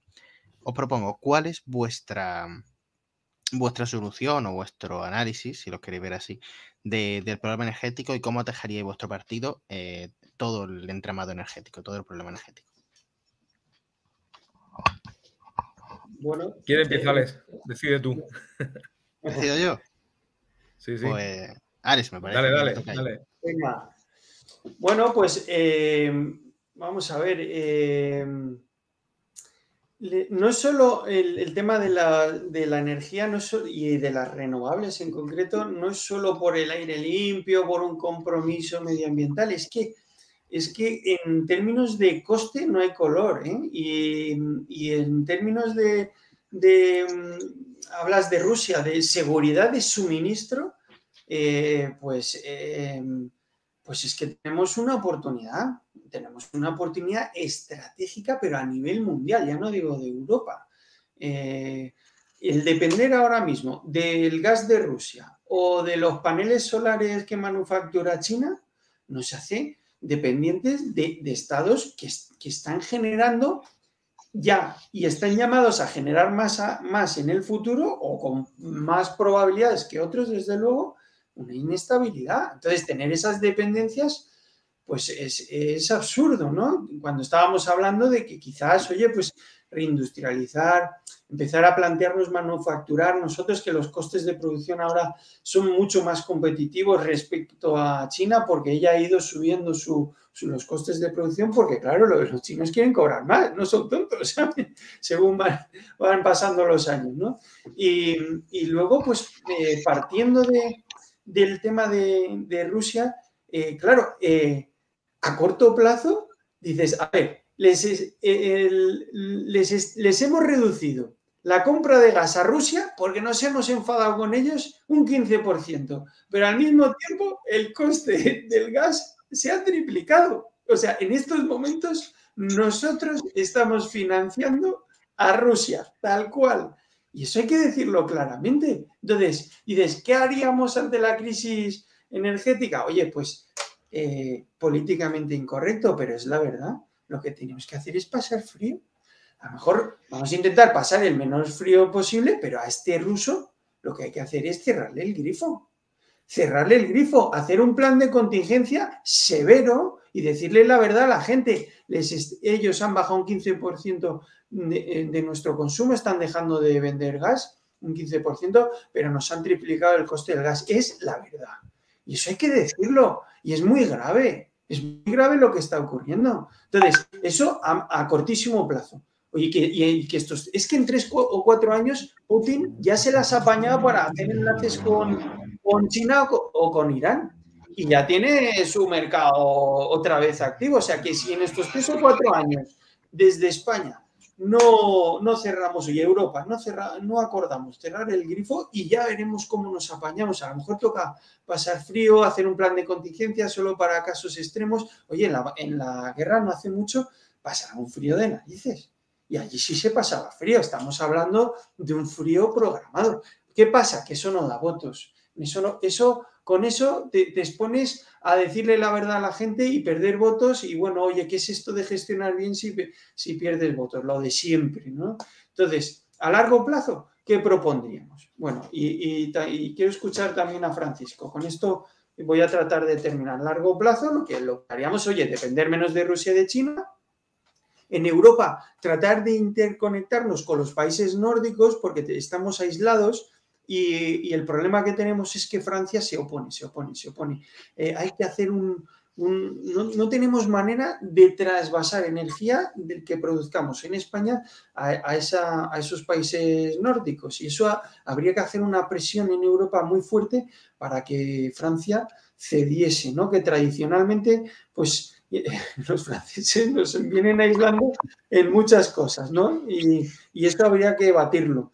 Y para que veamos el potencial que tenemos en España, pues hablamos de cómo podemos tener renovables en vez del carbón, el ciclo combinado y las nucleares, que ya está demostrado que empiezan a ser más caras.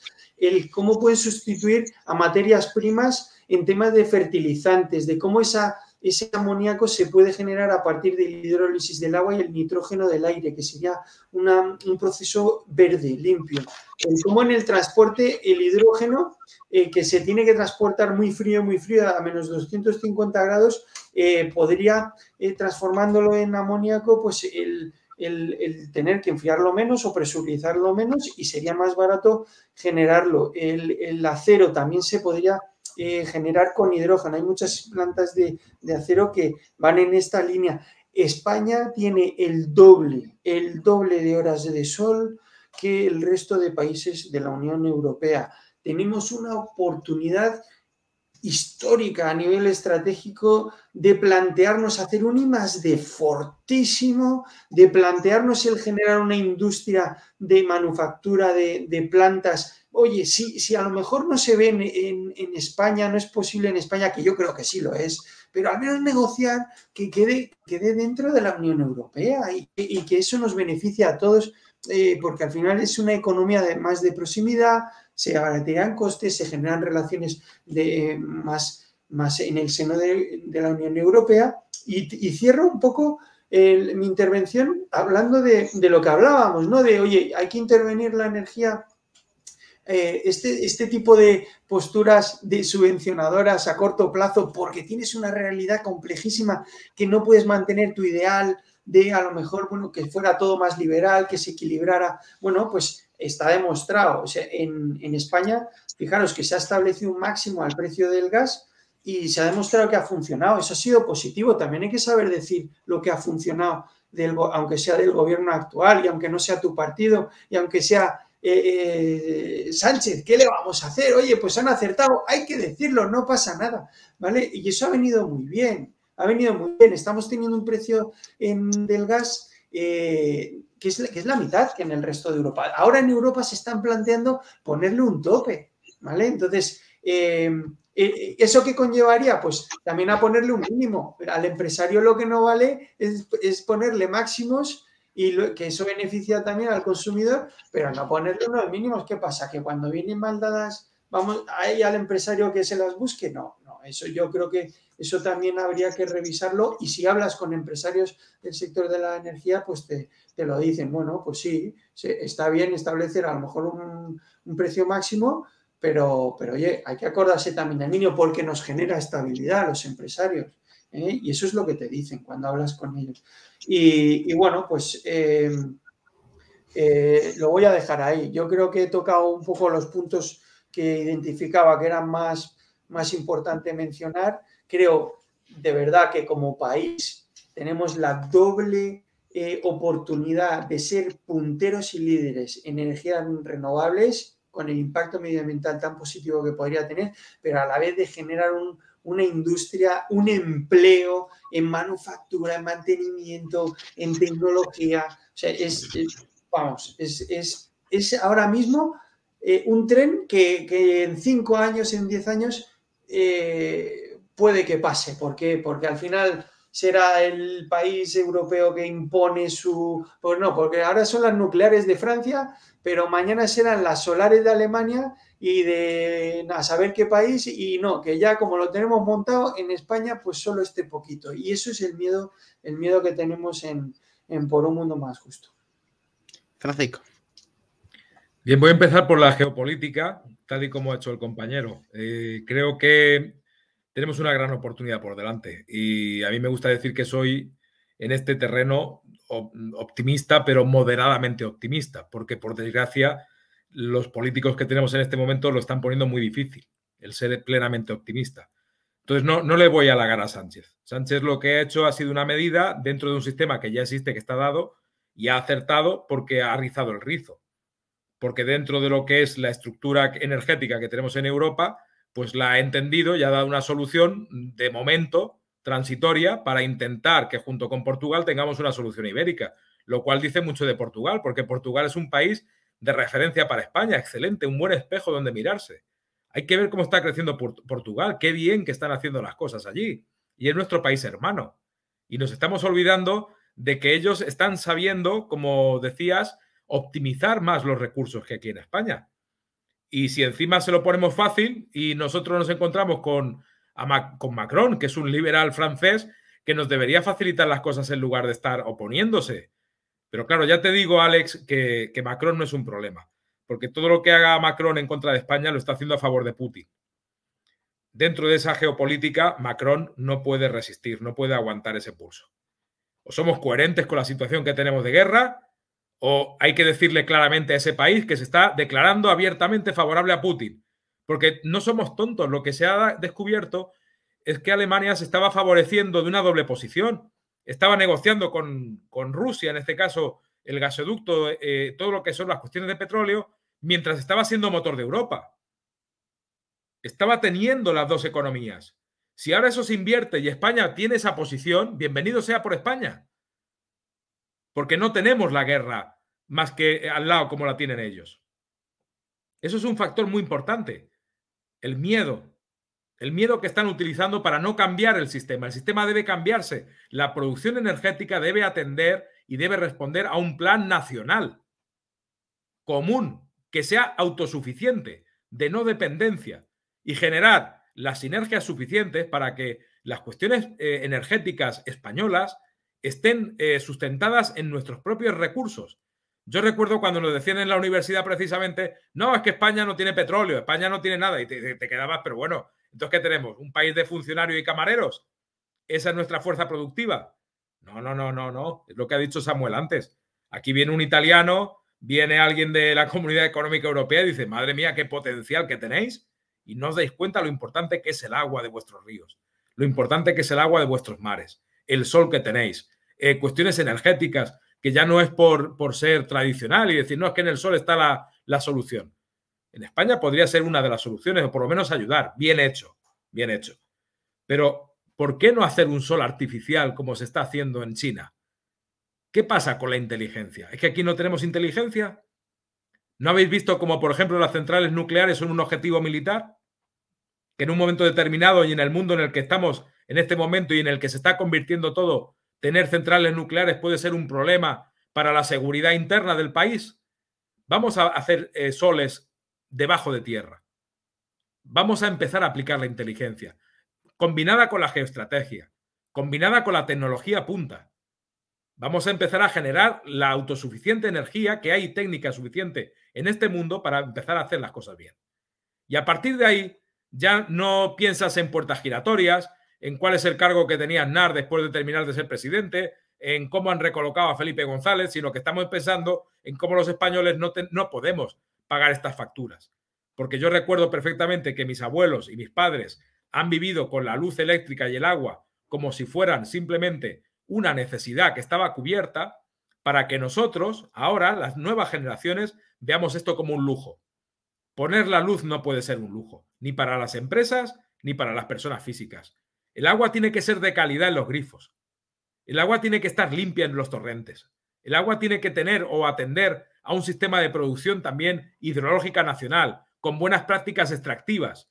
¿Qué está sucediendo en el Mar Menor? ¿Qué está pasando en los ríos de Huelva? ¿Qué está pasando en Andalucía cuando los acuíferos se están salinizando por malas prácticas extractivas en Baleares? Por purines. Tiene que haber una cuestión, ya no hablo de ecología, hablo de una cuestión que sea realmente medida, ¿no? Desde el punto de vista inteligente. Y creo que para eso hay una cultura, hablábamos de cultura antes también, sobre todo en Andalucía, y a Samuel, que me he enterado antes de que es de Málaga, pues le va a gustar, ¿no? Hay una cultura del agua extraordinaria. No todo lo hacemos mal. He tenido oportunidad de hablar con expertos y que me están diciendo que la cultura del agua en Andalucía es exportable. Estamos aprovechando muy bien nuestros recursos hídricos, porque hay cosas que se están haciendo bien en España. Pero claro, no es suficiente cuando vemos que esa necesidad, ese abasto que hay que darle, debe ser primero de sentido común. Tú no puedes importar nuevos cultivos que necesitan grandes cantidades de agua porque hay una costumbre de mercado que te está obligando a sembrar lo que no es propio de Málaga, ni responde a un clima mediterráneo. Entonces, esa coherencia se tiene que dar en todo para que haya una eficacia de producción y también de sostenimiento energético. Esas cuestiones no se están hablando. Y tenemos que decir claramente que hay mucho que apoyar en el campo, en el sector primario, para que nuestra energía cambie. Para que haya menos dependencia, tenemos que hacer que nuestro sector primario sea sostenible, que hay mucha energía natural que está desaprovechada, muchas corrientes del mar que no se están aprovechando con la mecánica, la ingeniería necesaria para que se aprovechen esas corrientes. Tenemos un estrecho, un viento precioso en Tarifa, muchísimas cosas que desde luego deberíamos estar trabajando ya por eso, en lugar de estar rizando el rizo y planteando el tope a un sistema que ya hemos visto que no funciona en Europa y no funciona en ningún sitio. ¿Para qué quieres perfeccionar eso? ¿Para estar un rato tranquilo? ¿Para que cuando pase la guerra se arregle solo? La dependencia va a seguir existiendo. Como ha dicho bien Alex, si no es de Rusia, será de China y si no de Marruecos. ¿Es que creéis que Argelia es un socio para España fiable? Geoestratégicamente hablando, hará cualquier estrategia con Marruecos cuando les venga bien para intentar bloquear los accesos. España tiene obligación de crear ahora mismo los gasoductos en un año, año y medio, necesarios para que no tengamos ningún tipo de déficit. Y yo os aseguro que siguiendo este camino, España se coloca en poco tiempo, en el medio plazo, no en el corto plazo, porque ahí tenemos las mismas dificultades que muchos países, salvado que no tenemos la guerra al lado, como he dicho antes. Pero en el medio plazo, España tiene un futuro muy optimista por delante.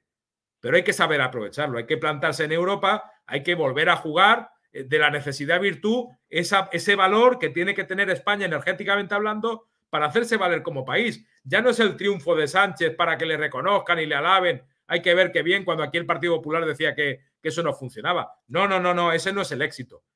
El éxito es que ustedes tengan agua buena en sus grifos, que nuestros ríos no estén contaminados, que haya una explotación eficiente de los recursos y que tengamos realmente una calidad de vida que nos permita otra vez volver a construir nuestras vidas, como lo han hecho nuestros padres y nuestros abuelos, sobre precios que sean sostenibles y que sean solamente una necesidad, no un lujo como nos está pasando en este momento. Hasta que no consigamos eso, ¿de qué le tenemos que dar las gracias a nadie? Si mañana nos van a poner a 200 euros el kilovatio hora y pasado mañana a 400.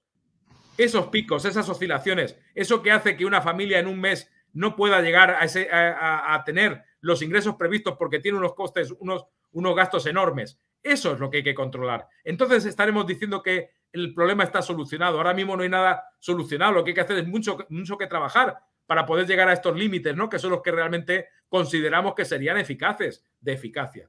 Este es nuestro planteamiento, lo tenemos muy claro, hemos consultado a los expertos, nos dicen que hasta incluso hay técnicas de diésel que están patentadas por personas que se dirigen a nuestro partido y nos dicen, oye, esta idea revolucionaría el sistema porque aplicando lo que es la desintegración de la molécula del diésel, puedes llegar a sistemas que son energéticamente eficaces a un punto que en este momento no son conocidos, ¿no? Y tiene que ver con el reciclaje de las basuras, con la desintegración de las moléculas en la creación de energía. Son novedades, personas que piensan, que utilizan su conocimiento para hacer un mundo mejor, que han pasado por la universidad posiblemente, y hay otros que no, que es de la experiencia, pero todos ellos tienen mucho que aportar y el gobierno tiene que abrir puertas. Tú no puedes decir a esas excelentes ideas que están incluso patentadas que no pueden funcionar porque hay una empresa grandísima que te está impidiendo una buena explotación, porque hay una empresa que depende de su economía de eso, porque hay que obligar a las empresas a que se adapten, como he dicho antes. Los apegos a todo lo que no funciona no es una buena solución de gobierno para España. Las empresas son las primeras que tienen que saber adaptarse y propiciar estos grandes cambios que vendrán de la mano de las personas que buenamente han pensado un sistema que funcione y no lo que les da a ellos unos réditos económicos que sí, que les dará mucho dinero, pero que están generando la miseria en nuestro país. Yo quería añadir un dato, una breve intervención. Los ciclos combinados es un exceso que estén marcando los ciclos combinados del gas, el precio de la energía. Ha citado Francisco esos picos que hay y el límite que se ha establecido en España es a 130, cuando en Europa ahora es cuando ellos empiezan a debatir si establecerlo un máximo a 200, ¿no? Entonces, ¿qué es lo que ha ocurrido? Bueno, claro, esto ha perjudicado a los productores, pero no en exceso, razonablemente. y ha sido una cosa que ha funcionado, ha funcionado. Entonces, es destacar esa proporcionalidad, como en Europa incluso establecerían un máximo por encima del que estamos aplicando aquí, que en segundo lugar, que es un exceso que el ciclo combinado esté marcando el precio de la energía, porque eso implica que hay renovables que se están pagando de más o muy generosamente, ¿vale? Entonces, eso también hay que tenerlo en cuenta, que habría que ir pensando en cambiarlo. Y luego, sobre el tema de la oportunidad y de la innovación. Por poner un ejemplo, un eólico en el mar tiene unos costes de producción del doble que el que tienes en tierra. Entonces, hay cuestiones que se pueden ir investigando, se puede ir generando pero con la tecnología actual, ahora mismo estamos en disposición de tener un planteamiento ambicioso de reindustrialización, de manufactura de plantas solares o de toda esa manufactura en el ámbito de las energéticas renovables y también de explotación.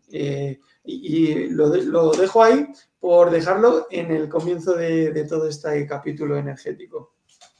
Cerradito. ¿Alguien quiere decir algo para cerrar brevemente? Sí, yo quiero decir que la gente abra los ojos, que se den cuenta de que con personas que aquí mismo, en un espacio, hemos compartido ideas, hemos sido capaces de ponernos de acuerdo, de mejorar la vida de las personas y de ofrecer todo lo que tenemos, vaciarnos para que esto cambie y que sea mejor, ¿por qué no lo hacen los partidos políticos que tienen que hacerlo? ¿Por qué las estructuras de poder que se han generado no sirven a las personas? ¿Por qué no somos más humanos en todo lo que nos tenemos que plantear? Entonces, yo les rogaría a todos los que nos están escuchando en este momento, los que nos vean, que por favor, que piensen que no todo lo que sea nuevo es malo y que hay que empezar a cambiar, que hay que transformar esto y que confíen en personas, que yo confiaría perfectamente en Alex Plans porque me ha demostrado, aun siendo de otro partido político, que tiene corazón, que está dispuesto a ayudar, que lo que él sabe en su inteligencia lo está poniendo a disposición de los ciudadanos. Entonces, no voy a apoyar eso. Esa es la reflexión que yo pido, por favor, a los que nos escuchen. Que a veces se dice que es un partido pequeño o que es un partido grande, y aquí no hablamos de partidos pequeños ni de partidos grandes. Aquí hablamos de voluntad política para cambiar las cosas.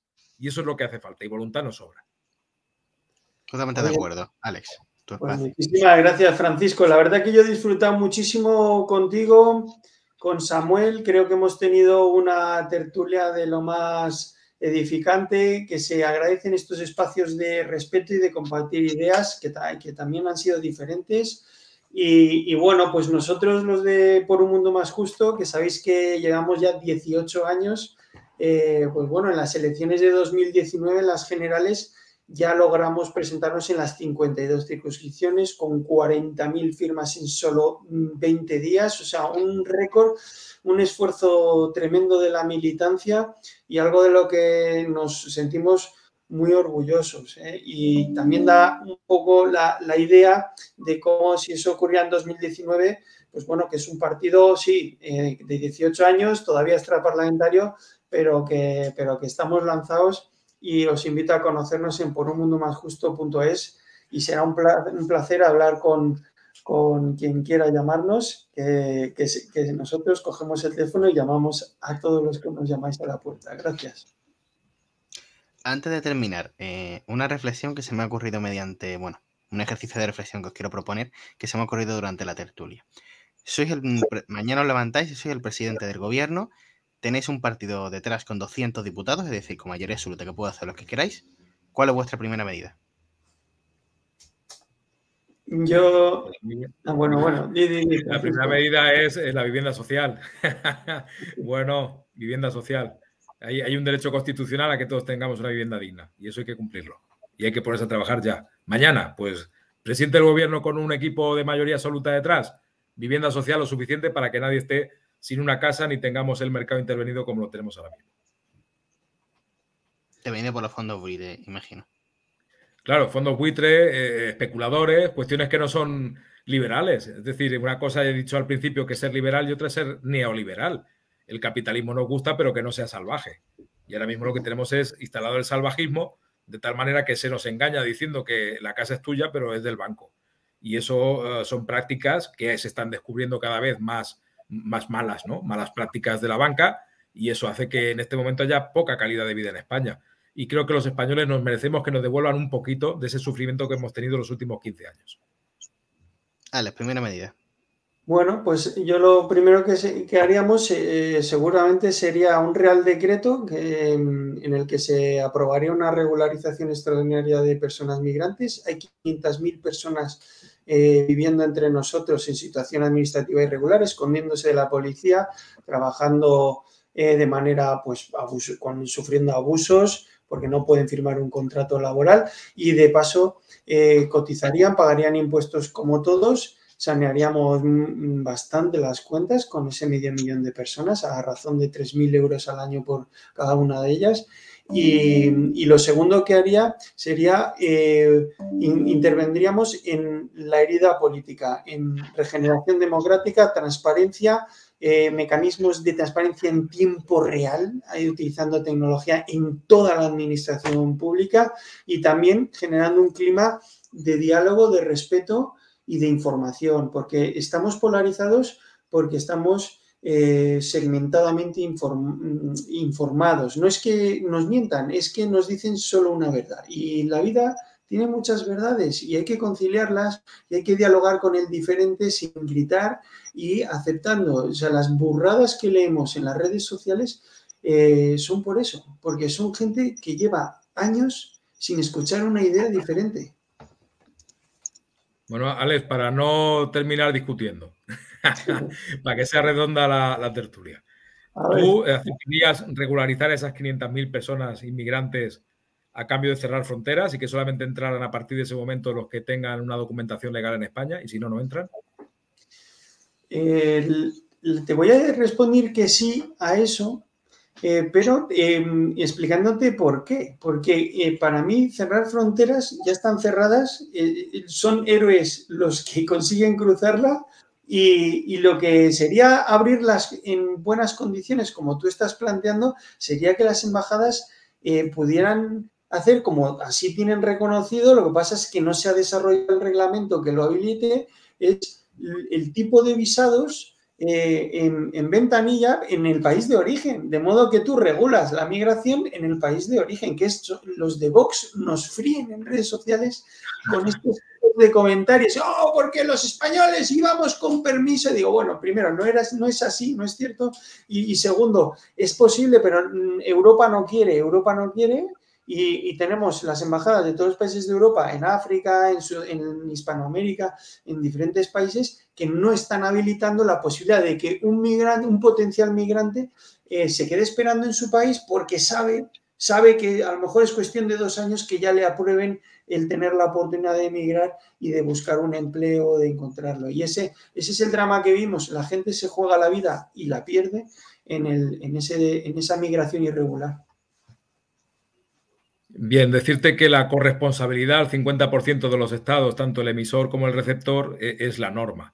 Y ahí hay que hacer muchísimo trabajo porque la geopolítica de nuevo influye y se impide, ¿no?, que haya un verdadero control.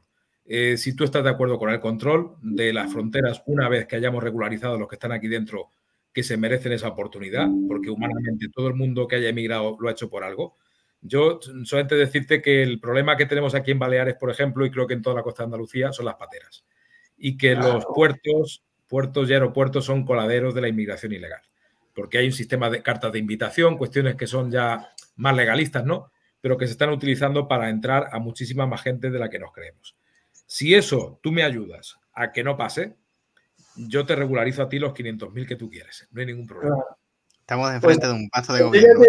Ya te he dicho cómo lograr lo que es que en los países de origen nuestras embajadas sí tengan un sistema efectivo en el que eres capaz de hacer listas de espera, pero tú a una persona que le dices, mira, seguramente te toque esperar 2 años, pero al final te va a llegar.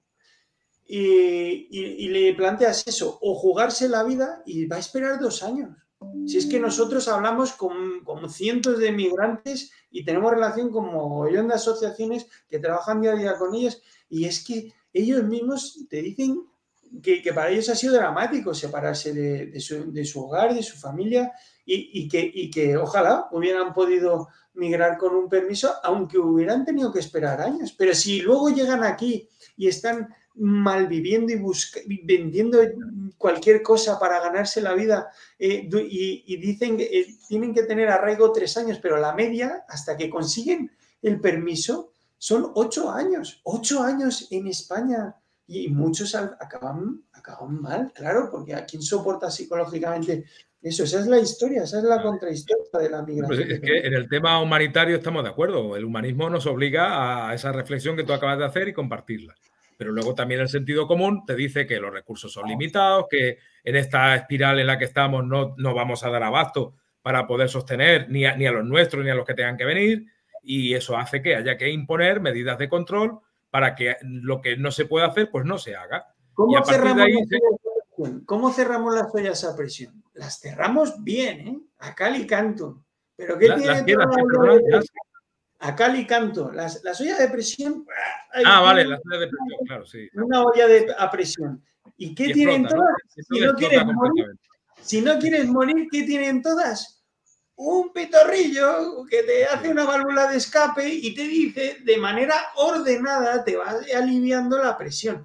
Y eso son las embajadas abiertas. Y lo que no podemos hacer es politizar otra vez más el sentido común. Y el sentido común es que las fronteras tienen que estar ordenadas porque hay unos estados que tienen que cuidar de la población que integran, pero ojo, también es una bomba de relojería cerrarlas a cal y canto y no tener un mecanismo ordenado y eficaz de alivio, que es, oye, ¿usted quiere emigrar? Dígame, ¿qué formación tiene? ¿Qué tal? ¿Qué no sé qué? ¿Qué tal? Y lo ordenamos. Fórmese y vuelva a ventanilla cuando tenga usted la formación. Y entonces tendrá opciones de ser uno de los privilegiados que van a hacer un tránsito ordenado y seguro y no se tenga usted que jugar la vida.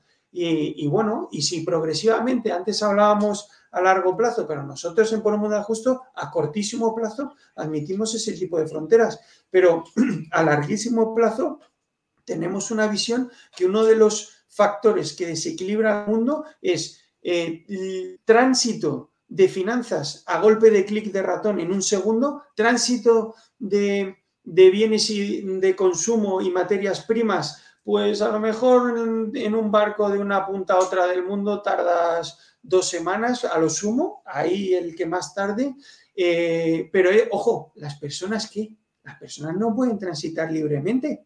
Las personas, desde luego, pero la visión como un factor de reequilibrio mundial que nosotros tenemos a largo plazo, no a corto, es progresivamente que sea ese libre tránsito. Y verías tú cómo desaparecen los paraísos fiscales. Claro. Totalmente de acuerdo. Y creo que habría luego que perfeccionar todavía más el sistema, porque ya una vez que lo controlas y lo ordenas, entonces decides qué tipo de inmigración debe tener prioridad. Evidentemente, cualquier parte del mundo, ¿no? Pero si tú tienes unos lazos con la hispanidad, tienes lazos con tu cultura, tienes lazos con tu lengua, pues también vas a hacer más fácil que esas personas puedan venir a España y que el control de esas personas pues no sea un impedimento, sino al revés. La manera de que tengan una accesibilidad que posiblemente hasta ahora, por no estar controlado, pues se les está impidiendo, ¿no? Es decir, que cuando las cosas fluyen y se ordena, todo funciona mucho mejor y desde la coherencia y el sentido común que estamos aquí exponiendo, pues la verdad es que se pueden hacer grandes cosas, tanto para Hispanoamérica como para la madre patria, ¿no? Como para España. Creo que sería lo adecuado, replantearnos desde este punto de vista quiénes somos, qué punto tenemos en el mundo y de qué manera podríamos mejorar primero nuestro jardín para luego mejorar el de los demás, ¿no?